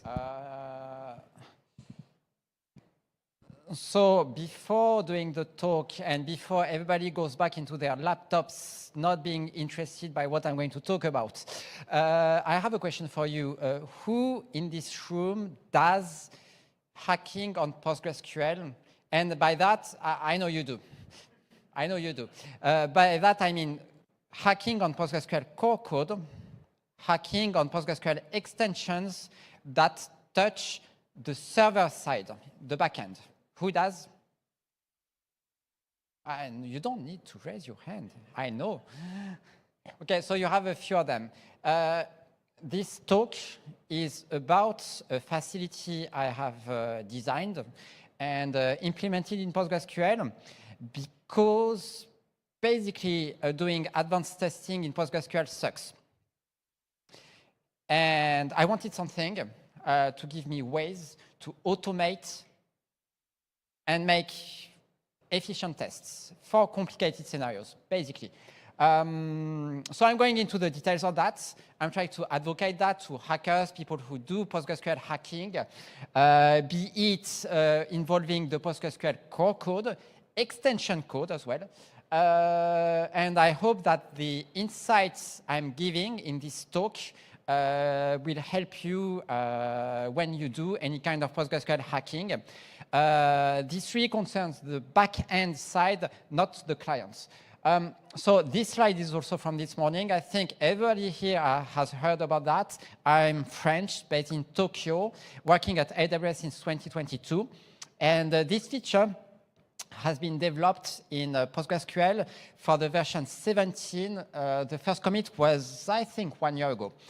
I am a PostgreSQL contributor since 2009. I am involved in patch reviews, authorship. This one is something I've written and committed myself. Some other people who are smarter than me have redesigned it in a few ways to adapt it to what they required, but I'm going to talk a little bit about that. And I do act as a committer of the project since 2018. I may be in some, I don't know, of the top 10 contributors of the project for the whole project history. It comes in a number of commits done in PostgreSQL. Anyway, so today what I'm going to talk about the injection points is the concept, why I've been doing that, the core facilities that we have, and some simple examples that you may be able to reuse if you do hacking on PostgreSQL, be it to fix a bug, implement a new feature, or even do your own extension code, because it's also about that. So, simply put it, the concept. First, why would I actually do that? The issue is that PostgreSQL, based on its infrastructure and design, makes testing really hard in some cases. By that, is that it uses a multi-process infrastructure. It's not threading for the moment. It's multi-process infrastructure, so trying to take synchronous actions across multiple processes can be very, very tricky depending on the problem you are trying to solve and what you are trying to test. In the past, one of the patterns I've seen a lot in the PostgreSQL mailing list is if you want to reproduce this problem, you need to assign a debugger to this given process, go into this given point, stop it, take a breakpoint, and then rush this second session that does the same thing, takes a second point, and I've seen that up to like 3 GDB sessions that you need to take in parallel. But it doesn't scale. You need to test that automatically. And you can do that in some way in PostgreSQL, but you cannot really take precise synchronous actions that allow you to reproduce race conditions. There are tricks you can do when it comes to that people I've seen using. For example, one trick I've seen is to take a lock on PG database. If you do that, you can actually block connections. And I've been able to use that to reproduce for a test case involving auto vacuum that decided to not remove statistics, causing stale statistics to be created in a bug I had like 1 year, something ago. And it's also one of the reasons I saw that say, oh, it's a waste of time, it's hard to use, and it has a lot of limitations. You can also use hooks. We do that in some parts of the tree, for example, SRC test modules, to reproduce tests for APIs internally. But it's limited by the code path you use and the stack, the arguments that you actually pass to the hook. For example, you have the utility hook that has an access to some states, but you don't have an access of everything. You want to be able to manipulate the stack, you want to do some stuff, but hooks are very limited. Extensions are good, sometimes, usually never when it comes to advanced testing, because they depend on the code path, you can actually plug in things. If you have a custom type, a custom access method, many things you can do. But when it comes to PostgreSQL itself, internally, they are not actually that good for that. So listing a few requirements, if you do software engineering, I think a lot of those apply to any products you are going to design. So this is kind of common, I think, but it's kind of a simple list of things. I wanted to make something, I'm a developer, for developers.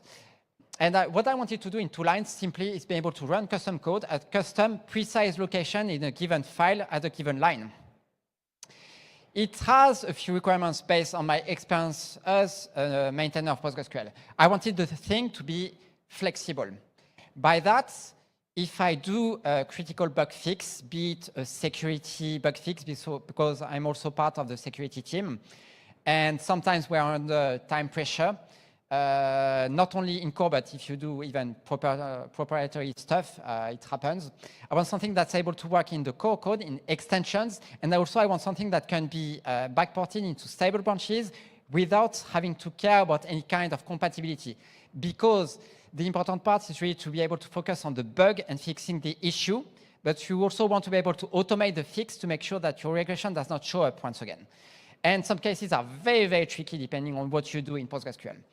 I wanted that to be customizable and extensible, such as people can build on top of what I did. So what I've done is really a minimal design, and then some people have come in and say, I want to do that. I say, okay, if you want to do it, just feel free to do it. I'm not going to do it, but the facility has been designed such as it's possible for people to build on top of that. Another thing is maintenance. Maintenance should be minimal. The basic APIs we have, I think, are good enough for the time being, and people seem to be happy with them. Still, we can build on top of that. So in terms of test designs, the patterns I've seen, which are the most famous ones in PostgreSQL, if you want to trigger specific behaviors when you do tests, is to be able to force error states, for example. I want to have, in this given line, an error happening. If I do that, PostgreSQL does a long jump back into the beginning of the startup states, reinitializes itself, and it's very easy to break static states in backends, for example. I want to be able to do fatal panics. Panic is the state where you force recovery to happen.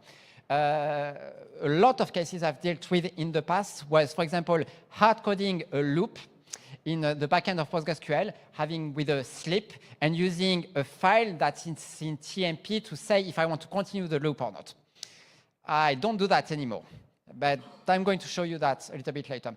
Another thing I wanted to do is a dynamic stack manipulation, such as it's possible to change, depending on the code path you are using, change one single variable, and you can, for example, do a lot of fancy things like emulate corruptions, change a single flag to trigger states that wouldn't normally be reached. You can improve the reliability of the system, emulate, for example, partial writes, do things like that. So I wanted to be able to do that. We were not able to do so in PostgreSQL. So it comes to that also, you have the cross-process interactions, which are basically two things. I want to be able to wait in a process, wake it up, and I want to be able to check if it's actually waiting. So you have a monitoring part and also wait and wake.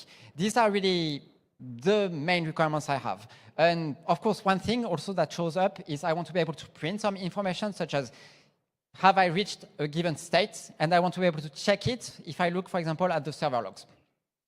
So what we have is really able to do all that. There has been a lot of proposals in the past proposed to the community. So I'm going to ask you guys a question. Do you know about a project called Green Plum? So Green Plum has a concept called, you worked for Pivotal or VMware? I mean, they didn't call it injection points, but the point is that they actually did propose an equivalent of that. But you look at the proposal and the invasiveness of the change was by design not acceptable because they had to plug in a lot of states in the postmaster. There has been a lot of proposals for that. Another one from Alexander Korkov, who is now working for Supabase,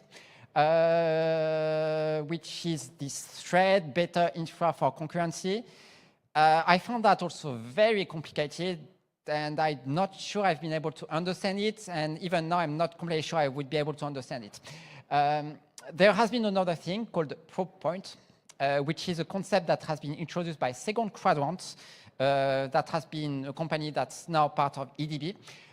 You can look at this thread, which is something that Craig Gringer, who is based in Australia, has introduced. So Green Plum.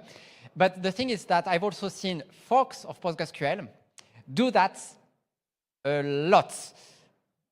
Like, so I'm working for Amazon, but basically, even for BaaS companies, people want to be able to have a strict control of what happens in tests because they want, depending on what they fix, to have ways to reproduce and not have regressions, such as customers never come back if they have an issue.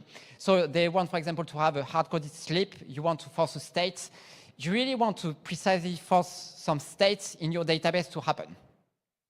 And what I've seen is that everybody does the same thing. Everybody duplicates the same facilities, and everybody uses a different language. If you have a set of n products, you can mostly make sure that there are at least n+1 different languages being used to implement the same thing. Everybody does it. So what I've done is to say, okay, we don't have that in PostgreSQL. Let's just design something from scratch and make something that people can use. So on the code base, you can, it's disabled by default. It's for beta builds. If you use it in production, it's on you. But some people told me, I want to use that in production. It's on you. It's disabled by default, but you can use a configure switch or a meson switch that enables it. It's a C flags. The slides are online normally. You will be able to get them with all the details, and it's also on my website if you want them. But in terms of source, it's basically two files. The footprint is minimal. We have a file called injectionpoint.c, which is the backend side of that. The code is inactive if you do not use the configure switch that foresees C flags. The second one is injectionpoint.h. The implementation is actually quite simple. You have an array in shared memory that stores a set of strings, names. One of them is a point name, a library name, and a function. And you have also a private area that you can use to pass down some data, but I'm giving some explanation of that a little bit. So it relies on a DLSIM, such as you can import into the backend dynamically a function from a library name. It relies, for example, on what we do for extensions, a simple code, which is called the load function name, if I remember correctly. And it's an API in PostgreSQL. The only thing is that we have a state in shared memory to be able to store that. We have for each process a cache, such as once you load the function name from the given library, you keep it stored in a static memory, and you do not need to do it once again. So if you repeatedly call the same function, you actually do not need to load it multiple times. It makes, in very hard code path, depending on what you're actually doing, it makes the operation even more efficient. So we have some documentation that summarizes what you can actually do, what kind of APIs you can do, and we have also even examples in the tree. But going through the basics, if you define an injection point, what you need to do is define in the first line a macro called injection point and pass a string, which is the name of it. What it is that we have a C flags, and the C flags, if enabled, would do call the function called injection point run, which is the point of running an injection point for what you did. How do you actually attach a point to the point you are going to run? We have an API called attach, so you can attach a point, a function, a callback that would be run when you run the actual point. You can also detach it. So it's really quite simple. You can attach a callback, detach a callback, and you can also run it. We have another thing called a private area, which is some data you can pass when you attach a point to be able to force the callback to take some actions. We use it in the core code. I have a few examples, but the idea is that when you attach a point, you can attach some data to it, and when you call the callback, you can run the data from this private area, giving it custom arguments to do sanity checks, to pass down conditions, for example. We use it in some way in PostgreSQL, but you can really pass down any kind of data you want and customize things. For example, Alexander Korotkov in his 2020 presentation has been using concurrency and been using JSON conditions, for example, to say, I have this PID or I have this condition I want to satisfy. We do not do that in PostgreSQL, but you could do it using those APIs. So one thing to be careful about is that if you actually load the callback, we have a function that does, so it's internal load library. It's this function that we use to load a function name from a given library. Thing is that if you call it for the first time, it needs to do a palloc. Palloc is a PostgreSQL allocation in a memory context you use at the moment you do the load. And it needs to do that to build the path to the library to be able to have the DLSIM able to do the load of the given function. So if you have an injection point you are running for the first time in a critical section in PostgreSQL, like if you do a start critical section, you do an injection point run, and you actually load the callback for the first time, it's going to crash, which is not something you should be able to do. So we have introduced a two-step process that allows you to load a point without running it. You start a critical section, and you can then run a point that's actually in the cache itself. So you can force and bypass the case of the palloc being run. This was not part of the initial implementation, but somebody from Neon that you may know, a Finnish guy called Heikki Nakanga, say, I want to be able to do that. Sure, feel free to implement it. And he has actually provided a patch and built on top of the initial design, and that's what we actually finished it. I think I was kind of proposing something else, but people were kind of, we don't like your solution, so the consensus was to use what we have now, and people seem to be happy about that. So, I mean, it's okay. So what you want to do is stack manipulation. So we have been discussing a few things. The initial design did not have that, but we've also run into that while I was discussing with some test cases people wanted to add. So what you can do is that you can define a macro called isInjectionPointAttached, check if the point is attached or not, and then you can do a static manipulation of the stack depending on the code path you have. We use that in the postmaster to force an error depending, and I think that we have one test that forces the backend to use the version 2 protocol, for example, to force some error states to be triggered by the backend. That's one case we've been using. And if you do that, you can force a state and then run cached injection points to check for some errors, or for example, you can generate an error, I think. You could also generate some notice messages. You can do a few things based on that. But the idea is kind of, you can force a state to happen in the backend. This is a graph that finishes, I think, from last October. We still have a few more injection points in the tree, but the basic facility has been committed 1 year ago, roughly in February, if I remember correctly. And this is the number of injection points we have in the tree since.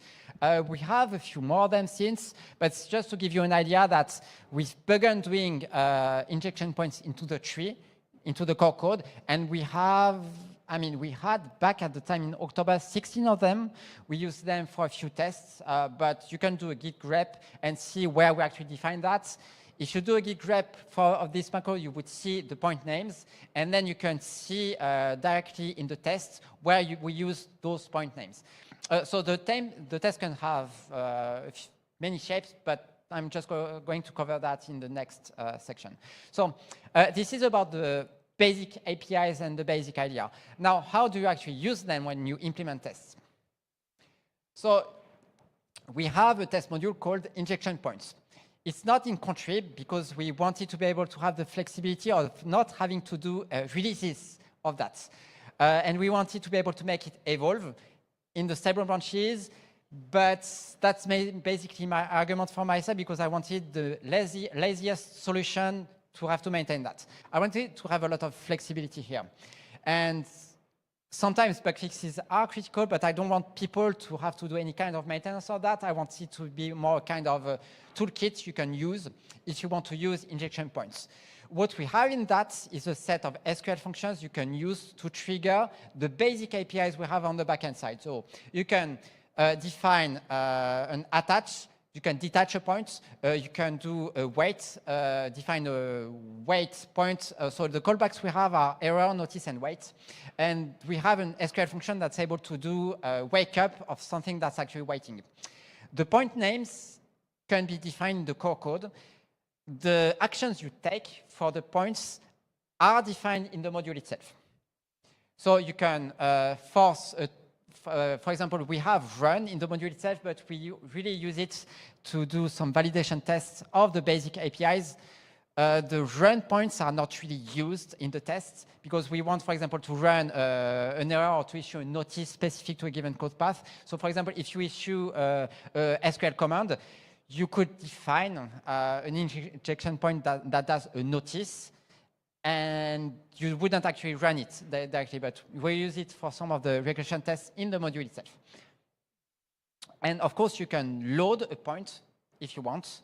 Load means that it would be stored in the cache of the static process, statically in the process itself, and it wouldn't be run. But it's really just a set of wrappers that work around the backend APIs. So here is a list of the APIs we have. We have a set of SQL functions able to attach to run a cached point, to detach a point, you can load it. And it's really the basic SQL functions that we use when we implement tests. You can run them. The run is not really required for the tests themselves, but you can use it for, we use it for some validation.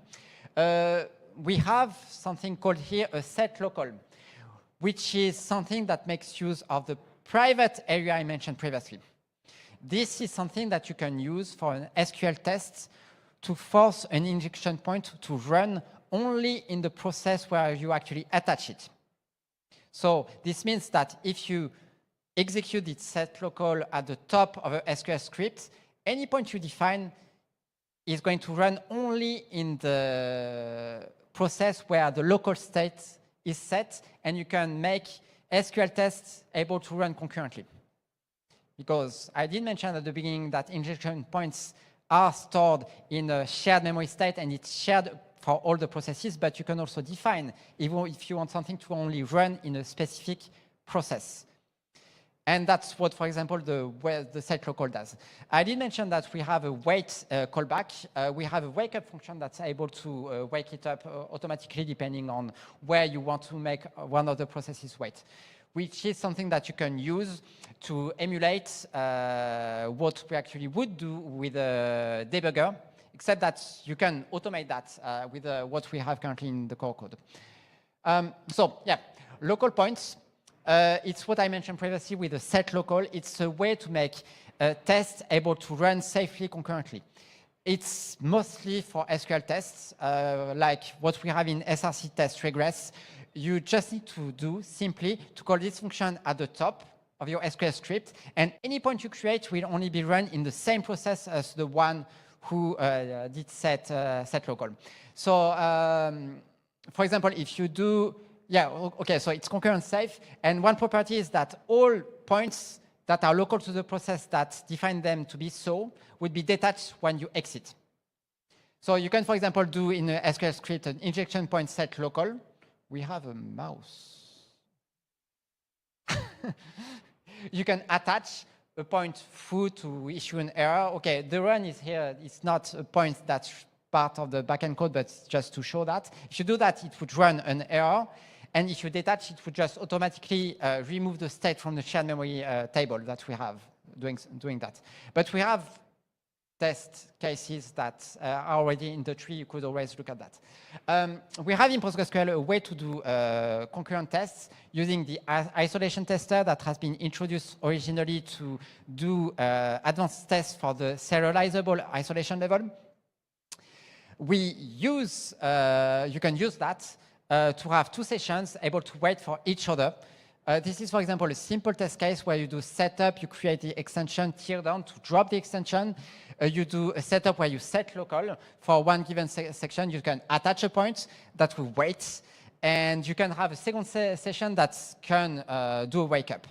That's a very simple test case. Somebody from Google called Noah Mish, so a PostgreSQL committer, has been using this facility to do complex checks with ground tables, vacuum, and various patterns, and automate all the cases that he would be able to think about. So point is that if you try to do that manually, it takes, I don't know, perhaps 20 to 30 minutes, and still you will need to make sure that the things are completely right.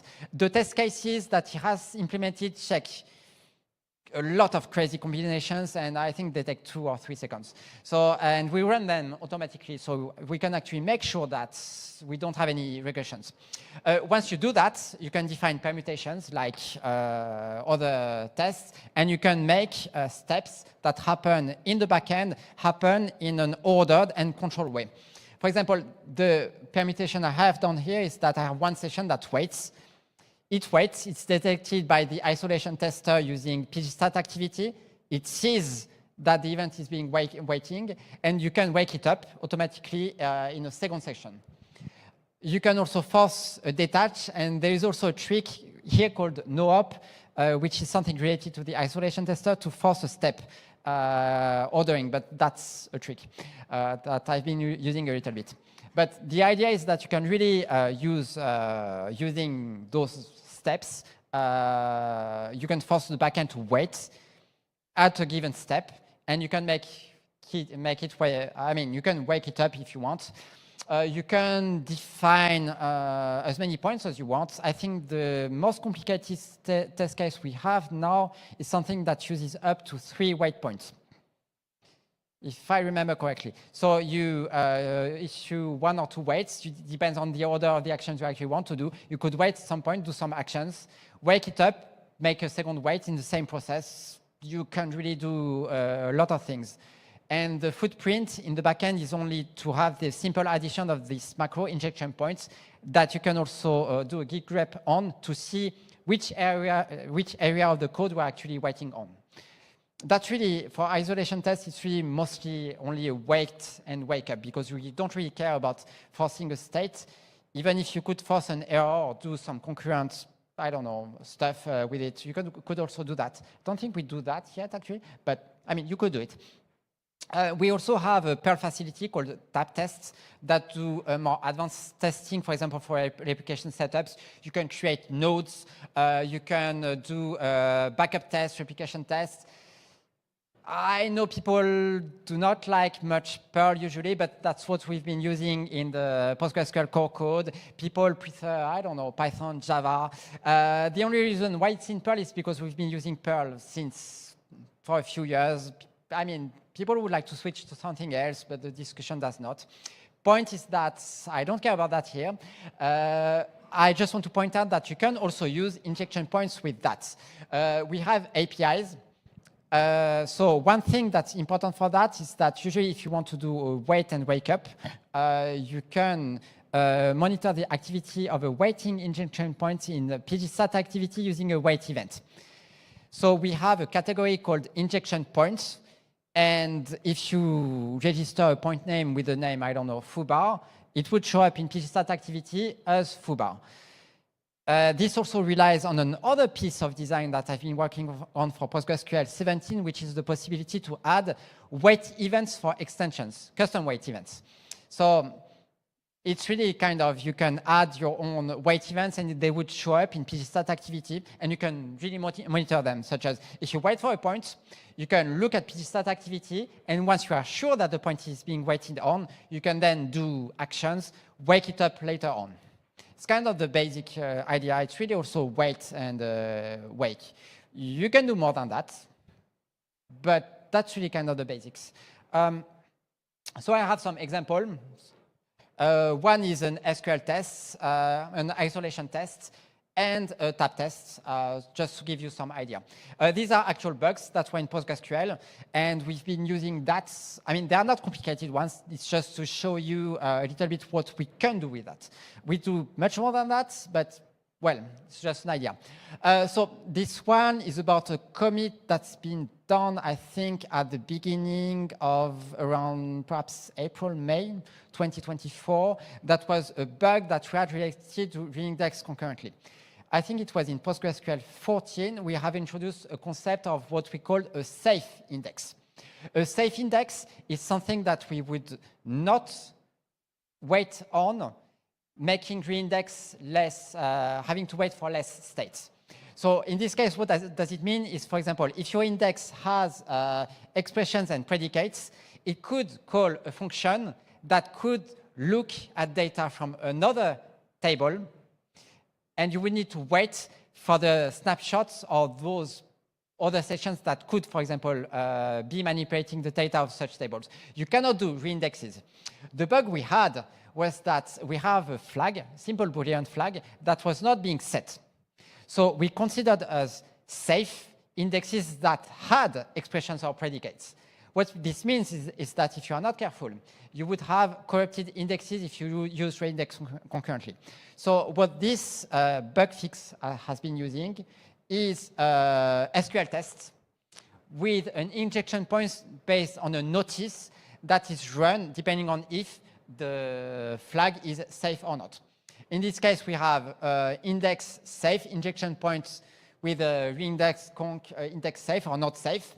And you can check, depending on the index you are manipulating, which is, in this case, I have a simple index or index with an expression. You can check if the state is expected or not, depending on the stack of what you have been using. So that's a test that's based on a local point, and you can simply check using the SQL commands the state you actually would expect. Okay, so for isolation tests, I did mention that a little bit previously. We have some work that's been done by Noah Mish from Google. In this specific commit, where he has been doing concurrent tests with in-place updates. In this case, it was in-place updates for statistics at the end of vacuum that had issues concurrently if you try to issue commands, very specific commands like ground table or ground database. I think there were a few more patterns. The point is that he has been able to figure out crazy combinations, and he has been able to rely on that to provide automated testing to make sure that we never see these problems once again. I invite you to look the tests in-place.sql. I am not diving into the details. Please do not ask me questions about that. But you can see the amount of craziness you can do with injection points and how much you can automate. One important thing is that this is an in-core test. You can do that as well in your own extensions because you have the same APIs. You can also reuse the test module, injection points. You could introduce your own module that does your more advanced conditions or something that you want to do. For example, if you have a complex product like, I don't know, I mean, there are many popular extensions like, I don't know, Citus or I don't know what. I mean, you can do a lot of things with that. You can look at this commit. Just to give you a small example, we have a simple injection point called in-place before pin, which is inside the heap in-place updates that has a wait. And we basically wait in the middle of an in-place update, and we trigger the commands that were problematic concurrently. If you do that, you can check the states. You can force SQL commands and make sure that they actually have a consistent statistics. Just look at the test, and we have a single injection point that does most of the work in this case. Yes, in this case, it was updates, and we had ground revoke on tables, databases, and vacuum work happening in parallel in this case. So when it comes to TAP, one simple example, I would say rather simple example, is that we had a race condition that for a bug fix that's been, I think, fixed in 2023. It's the commit number I pointed out there, but we did not have yet an injection point to be able to check that the bug fix we have done was actually not introduced once again. So the race condition was kind of, I would say, simple. If you do restart points just after doing a promotion, there was a very small window where if you restart your server, it would panic with a famous failure saying missing checkpoint record. This is something that's been reported. We have fixed it first. And when we did that, we had a test case that was sent by the reporter, somebody from entity called Kyotaro Horiguchi in this case. And the test case was taking, I think, 2 or 3 minutes to run, if I remember correctly, because you needed to have a restart point that was long enough to allow the promotion or the restart to take time to be able to reproduce it. After using an injection point integration, it takes 5 seconds at most. And I think your machine is still pretty slow. I think it takes 2 or 3 seconds to be able to do that. What this does is using a wait point. When we do a restart point, in the startup process, you restart the node and you are able to force the state with the promotion happening in parallel. So we have a recovery test called 041 in SRC test recovery that relies on that. So that's to give you a small idea about how the test is shaped. We have a single injection point. We create an instance where we have a primary standby. We do a standby. We attach the point to make the startup process wait for it. We create a checkpoint on the primary, monitor the standby to make sure that it's waiting in the middle of the restart point. We promote it, and we then check if the state of the cluster is able to work after restarting it. The original issue is able to reproduce that we have a panic happening. The test was failing immediately. Now we're able to check that the state is correct as we want. So the regression would not be reintroduced thanks to the test. I think it's everything I have. So this injection point thing is one of the fancy toys I've been working on. We can, I think, do bit more. I mean, there could be more improvements, but what we have, I would say, what we have currently in core is good enough that people are kind of happy with that. But what I'm trying to do is that you can use that in the PostgreSQL core code when you work on the bug fix. You can also use them in your own code, which may be proprietary code, extension, but you can, the point is that you can also use them for your own use case. I hope this has been helpful for you. If you have any questions, Yes. feel free. Anyone has any questions? May have some time. Okay. And regarding isolation test, am I correctly understood? Now, using using these points, we can make additional synchronization between steps of permutation. Yes?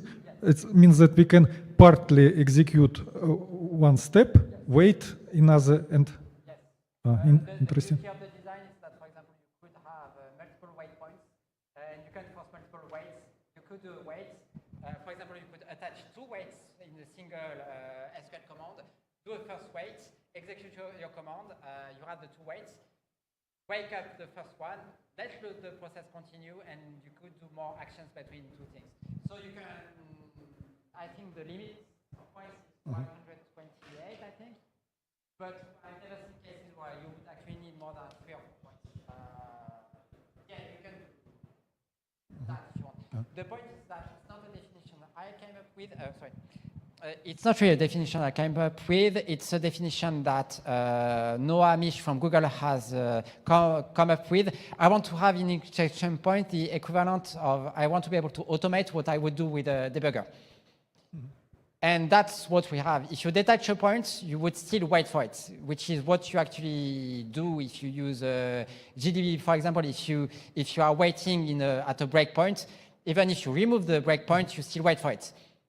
So you have the same property as what you would do with a debugger, except that you can automate that and make tests out of it, yes. And you need to have one line in the backend, or I mean 2 lines if you have 2 points. But yes, it's kind of the idea.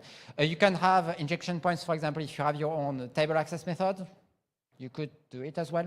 As long as it runs in the backend, you can really use the basic APIs for your beta builds or what you want, yes. And sorry for asking, is it already available in master or? It's in 17. In 17? Yes. So if you have, but the thing is that you need to enable the switch at the build level. So it's in the stable branch of 17.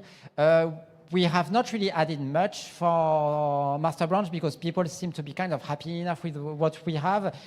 And I've just let the project go and be, because I'm not listening much from people. They seem to be kind of happy with what we have. We have a few improvements, few patches, but I mean, it's kind of working pretty well. And we have bug fixes that actually use that. So, yep. Okay, I think we don't have more time for Q&A, but please feel free to engage Mr. Michael on the injection points. Yeah, so thank you so much. Yeah. Yeah, and also from our sponsors, like AWS. Right, so we have the last talk coming up, Mr. Chris Travers. Okay. Thank you. Thank you. Your mic. Yeah. Just need to. Do you have the? Yeah, I have uploaded the. we have the sets. Okay.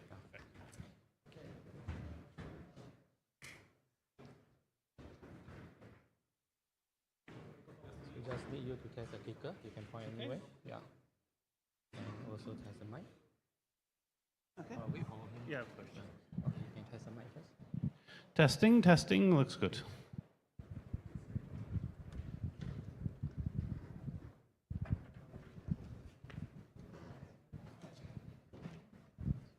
Okay, our next speaker will be Mr. Chris Travers, Principal Engineer of Delivery Hero APAC. Right, it's a 25-minute talk, right, followed by Q&A. Right, so when the slides are ready, Mr. Chris can start. Okay, I'm just going to test my clicker here. Yes, awesome. Okay, so so first of all, if you're interested in reading all the content on the slides, please download them from the Event page. The slides are built for a 40-minute version of this talk, so I'm not actually going to cover everything on the slides.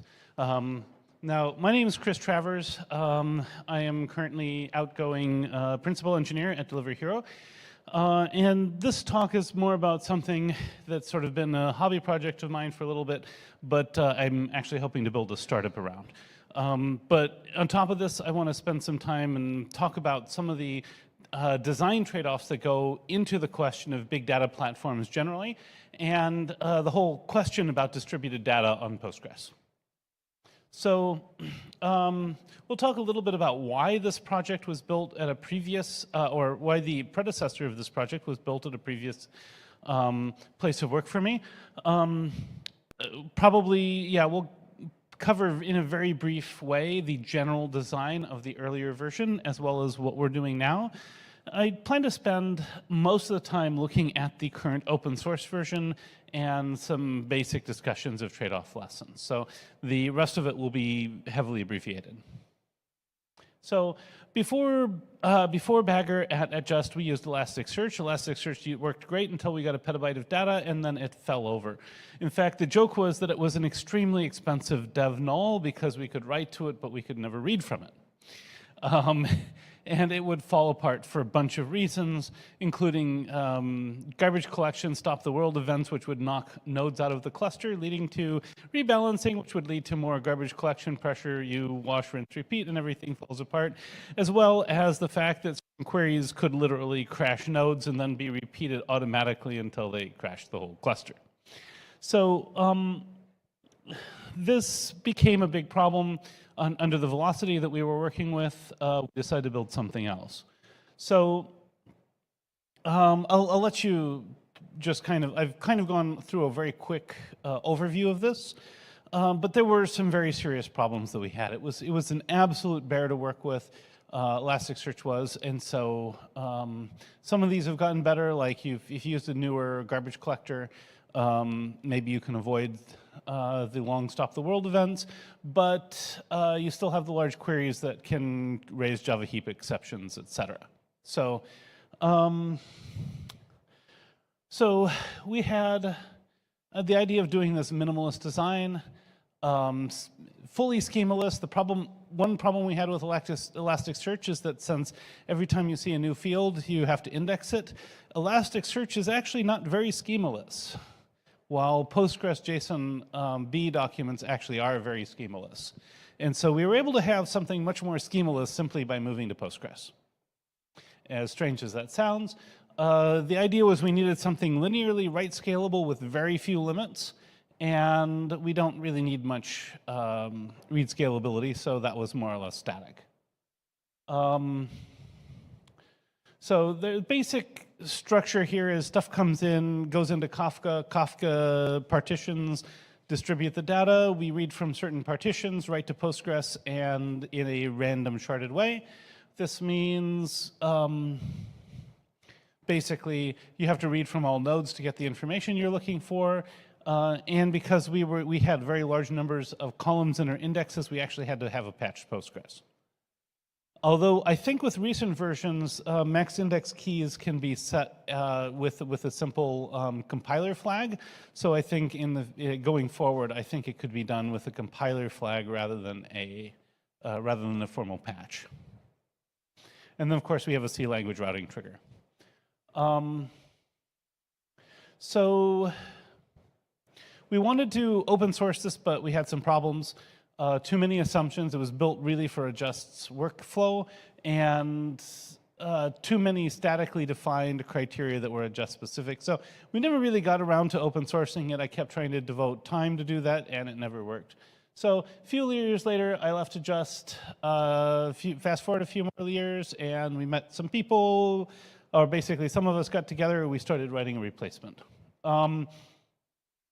One thing I didn't mention is why we chose Postgres. Besides the schemaless bit, we also noticed that when we tested it versus things like Cassandra, we actually had the lowest write amplification of any of the systems we looked at.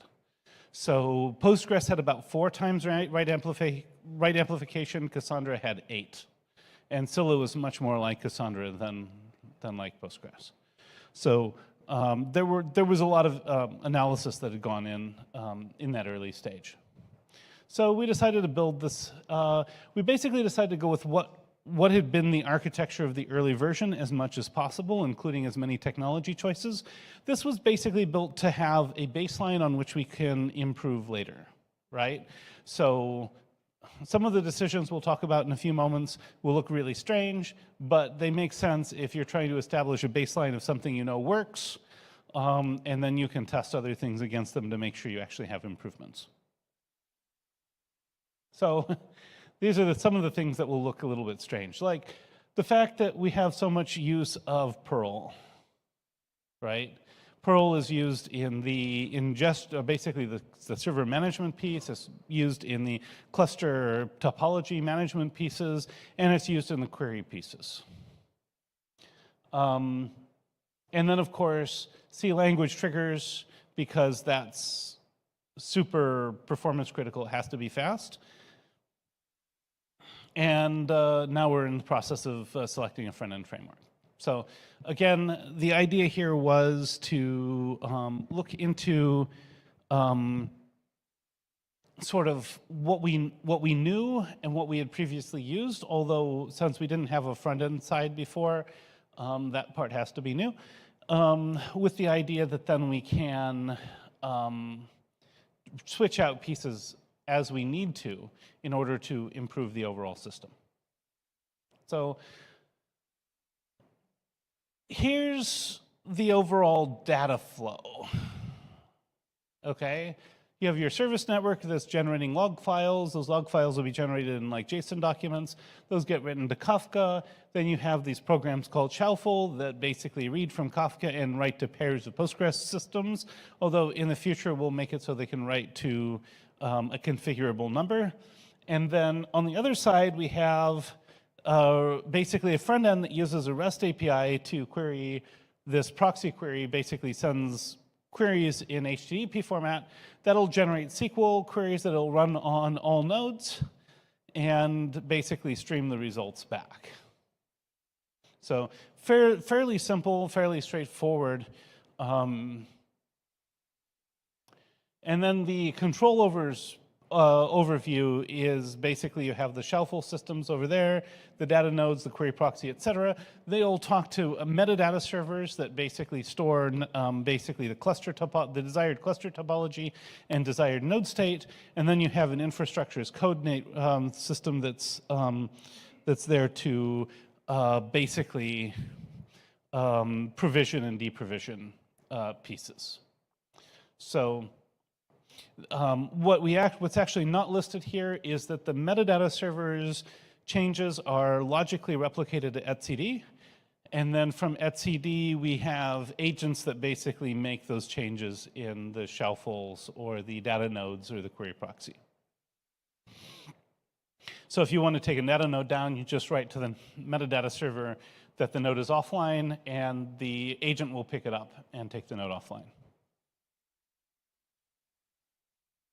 So current status, we have the node control infrastructure done, the metadata server schema functions, et cetera, the replication to etcd, that's all done and tested.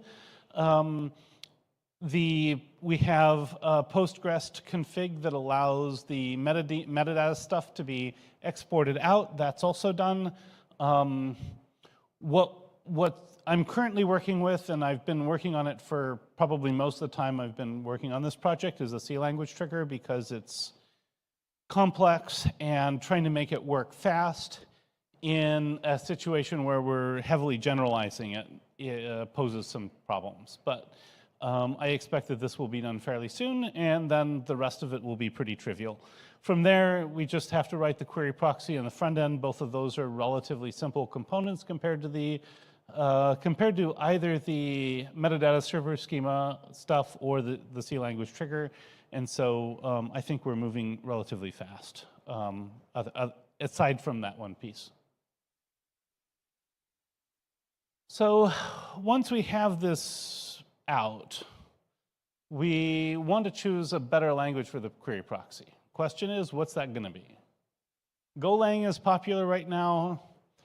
There are some things I like about Golang. There are some other things I don't like about Golang. Some of the recent Java versions have a lot of nice features that might be useful. We're evaluating those. We will make some decisions. A second question is, would it be possible to have data nodes that are actually Citus clusters? We don't want to do full, we don't want to do just a simple Citus cluster because you sacrifice some write scalability with all the tuple routing that Citus will do for you. But if we had nodes that were, if we had basically data nodes that were Citus clusters, that might improve read scalability in a way which would still give us the ability to linearly add write capacity. So that's the second thing that we expect to look at. The question of read scalability, that's a tough one. We are looking at it. I mean, obviously you can just add more copies of the data and distribute your reads, but maybe there's some better ways. Right now we write twice. Is there a form of, like, you know, would streaming replication work instead? When we've tried this in the past, it has not worked, but we want to revisit that and see if things have gotten better. The issue is, WAL gets generated by many different backends, basically handing latches back and forth, but they get replayed by a single backend. And so if you have a very high throughput, you can overwhelm basically the replay logic, and you'll never get caught up. Finally, one of the things we really want to play around with is compiled block size. So by default, Postgres uses 8K blocks. You can compile it with up to 32K blocks. If we're using really big, if we're storing big JSON documents, instead of putting those in toast and external storage, would it make a lot more sense to put them in mainline storage in the main heap tables?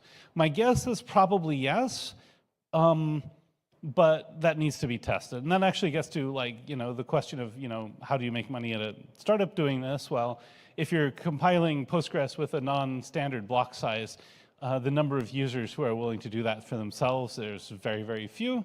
So you kind of get a foot in the door on that. And we have several other projects that we want to look at it in there.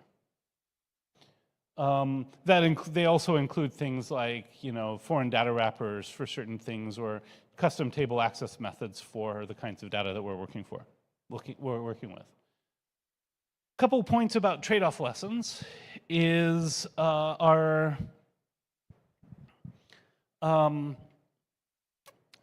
it's real easy to have just write scalability or just read scalability, right?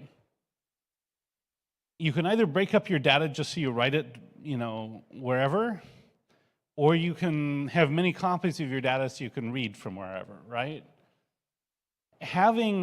Or you can split up your data so it's easy to read from many places, but then you have more work on the writing side, right? So trying to have both is actually really difficult, but this is one of the big lessons, is that if you have to do distributed data, if you only need read scalability or only need write scalability, then you're in much better shape than if you're trying to do both. Second really big point is benchmark everything. Again, you know, I think when we had previously started looking at the predecessor project, I don't think anybody really expected Postgres to be the winner. But when we started running all the benchmarks against Cassandra, against Scylla, against some of these other ones, Postgres actually had a really reasonable write amplification, and therefore that was one of the big reasons why we chose it. So benchmark everything, get to a good baseline, and be able to benchmark your changes. That's really important. And finally, there's the point of specialization versus generalization.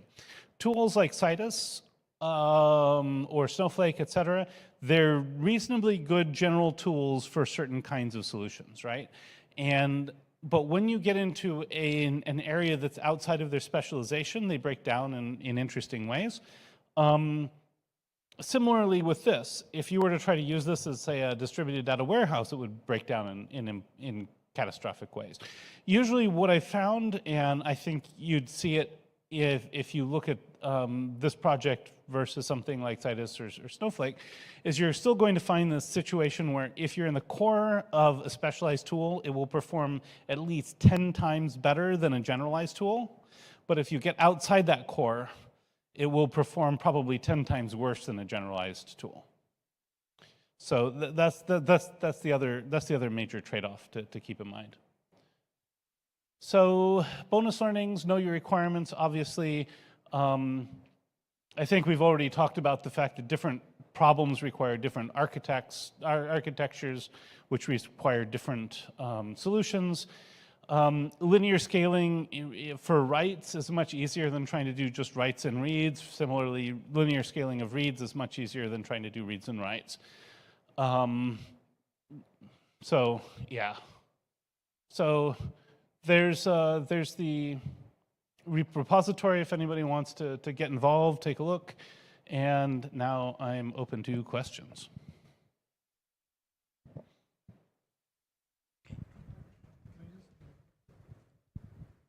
So first question, was it for production purposes or academic interest? So you're talking. So the early version was for production purposes, and we needed something fast because Elasticsearch was necessary, but it was failing, and it was a problem. So some of us got together. We started saying, "Oh, this was cool. Let's build a new version of it." But now it's becoming a commercial interest for production. Okay, and the second question, like, did you consider using anything appropriate for work, like ClickHouse, like Druid, or some other columnar databases for massive data processing? So for log management, columnar databases are absolutely the wrong solution. Now, if you're looking at ClickHouse, ClickHouse does have log tables that aren't columnar, right? They're just basically, when we looked at doing this at Adjust, we didn't, ClickHouse hadn't even been released yet, so it wasn't an option.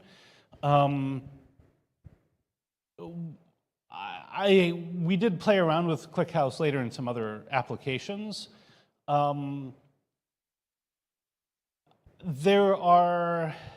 I think one of the advantages that this system brings is that, like, okay, so how do I put that? ClickHouse is a great product, again, for certain kinds of solutions. But if you get out of some of those solutions, you get really, really pathological behaviors, right? So if you're writing to some sort of an LSM table infrequently but fast enough, you don't get the batching stuff, and you generate all these LSM merge stuff in the background, and you can kill the system with a surprising number of writes. Since we're not doing LSM stuff here, and we're not including any of that infrastructure, it doesn't pose a problem. And we still get all the atomicity rules that we get with Postgres, while ClickHouse's atomicity rules are quite different, right? So those would be the things I would say. I would say definitely people should evaluate both, should definitely evaluate ClickHouse, but we see some value in having sort of some of the more familiar atomicity rules and some of the other things here that we think some people might be finding. If you don't mind, like 2 more questions. Okay. Basically, I will not agree with the fact that columnar is not appropriate for logs, but I will keep it to myself because it's an industry standard right now. As well, like, how do you handle compression for when you're storing objects in Postgres? Okay, so I'm going to comment on the columnar piece first because I suspect we may be talking about slightly different things. Columnar is great when you're doing analytics on logs, right? But if your primary workload is grabbing the whole log message, all the fields, you're adding a lot of work for very, very, very little benefit. So yeah, I mean, there are use cases, right? Especially if you have older logs that you want to digest for metrics, definitely columnar is better there. For compression, What we're currently trying to do is we're looking at the question of if you have a larger, let's say, so one of the issues is if you try to use Postgres as compression, right, then you are just compressing one field at a time, and you don't get an ability to do any compression across different documents, right? Now, one solution to this, which is what we did at Adjust, was to basically run it on top of ZFS and have the file system compress things at the block level, so you can compress a larger number of documents together and get some benefits out of that. I think we were able to compress things several times what we could get with the built-in Postgres compression. One of the things we want to look at here is not only just ZFS, but also if there are perhaps new table types that would help, like Oriole, for example, where you have compressed blocks happening at the file system level in ways that might also be helpful. So. Thank you. Basically, the point why I'm raising the columnar again, like it's not only helps to, like let's say if you would apply like Parquet for the work, it would help a lot with the data compression, with dictionary, whatever, ZSTD, yada yada. But it would also help you with various kind of like implicit indexes like Bloom filters or whatever to reduce the amount of search like data you would need to search for. So it would also help you with the row-based access as well. The challenge there is if you have very large amounts of data and enough that you're finding that to cut costs you have to put it on spinning disk, then your disk access patterns are pathological when you're trying to grab the whole row. But again, yeah, well, let's have a longer conversation about this, because I agree with you that there are a lot of benefits to columnar in certain areas, and long run we actually do intend to build pipelines that'll write stuff to Parquet, but probably not just for a straight log retrieval, but who knows. Okay, thank you. Any more questions for Mr. Chris? Okay. Thank you for your talk. I have a question. You were talking about the proxy for the queries that is not yet implemented. So can you tell us something about the workloads this proxy should work with? So it should be really distributed queries like distributed joins, or it should be something like sharding. Yeah. You were talking that it depends on whether you choose write or read. So given that this is just aimed at log management, right, we typically are not going to have joins. And so it's going to be purely sharding and purely partitioning. So what the query proxy needs to do is to generate appropriate SQL queries and then basically run it on all of the data nodes, and then basically stream the results back so that you don't have a large amount of stuff piling up in memory that needs to be processed. Now, in terms of the workloads, the typical thing would be like, show me all log entries between this time and this time where the following filters are true. And so in this case, they would probably be simple tables. Our current approach, because it's what we did last time, was not to put the partitioning in Postgres, but to do the partitioning on the application side. So the application would then have to figure out what tables to query and generate queries for all of those tables and send them. And do I understand correctly that the application somewhere keeps some metadata with distribution columns for sharding, and according to the where filter or where condition, it finds out on which shards to go? Okay, so that information is then actually stored. Okay, so you have some general metadata that says these are the various servers that are active for a generation that starts at this point and ends at this point, right? And then within each of those servers, or you'll have two schemas, one for, or potentially eventually multiple schemas for each set that's written by one of the shuffles. These will then have, within the schemas, then you'll have time-bounded columns, time-bounded tables that will be partitioned according to some user-specified So the user-specified criteria for partitioning is in the metadata systems, but the exact time pieces, the exact time-bounded tables, we have to check the system catalogs in the data nodes. Okay, thanks. Any more questions for Mr. Chris? Right. If not, thank you so much for sharing about Bagger. Yeah, if you need to keep in touch, please. Yeah. Okay, and that actually marks the end of day 2, PG Day. And a very big thank you to our sponsors, AWS and Fujitsu. Right. So if you need to go to other sessions, please check the schedule. Otherwise, for speakers who are signed up for the social event, doors open at 6:45.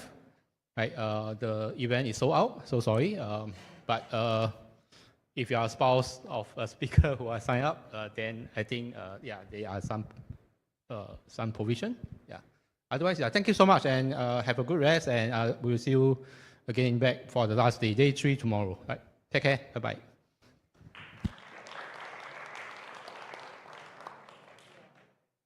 Sponsors and Boston, of course.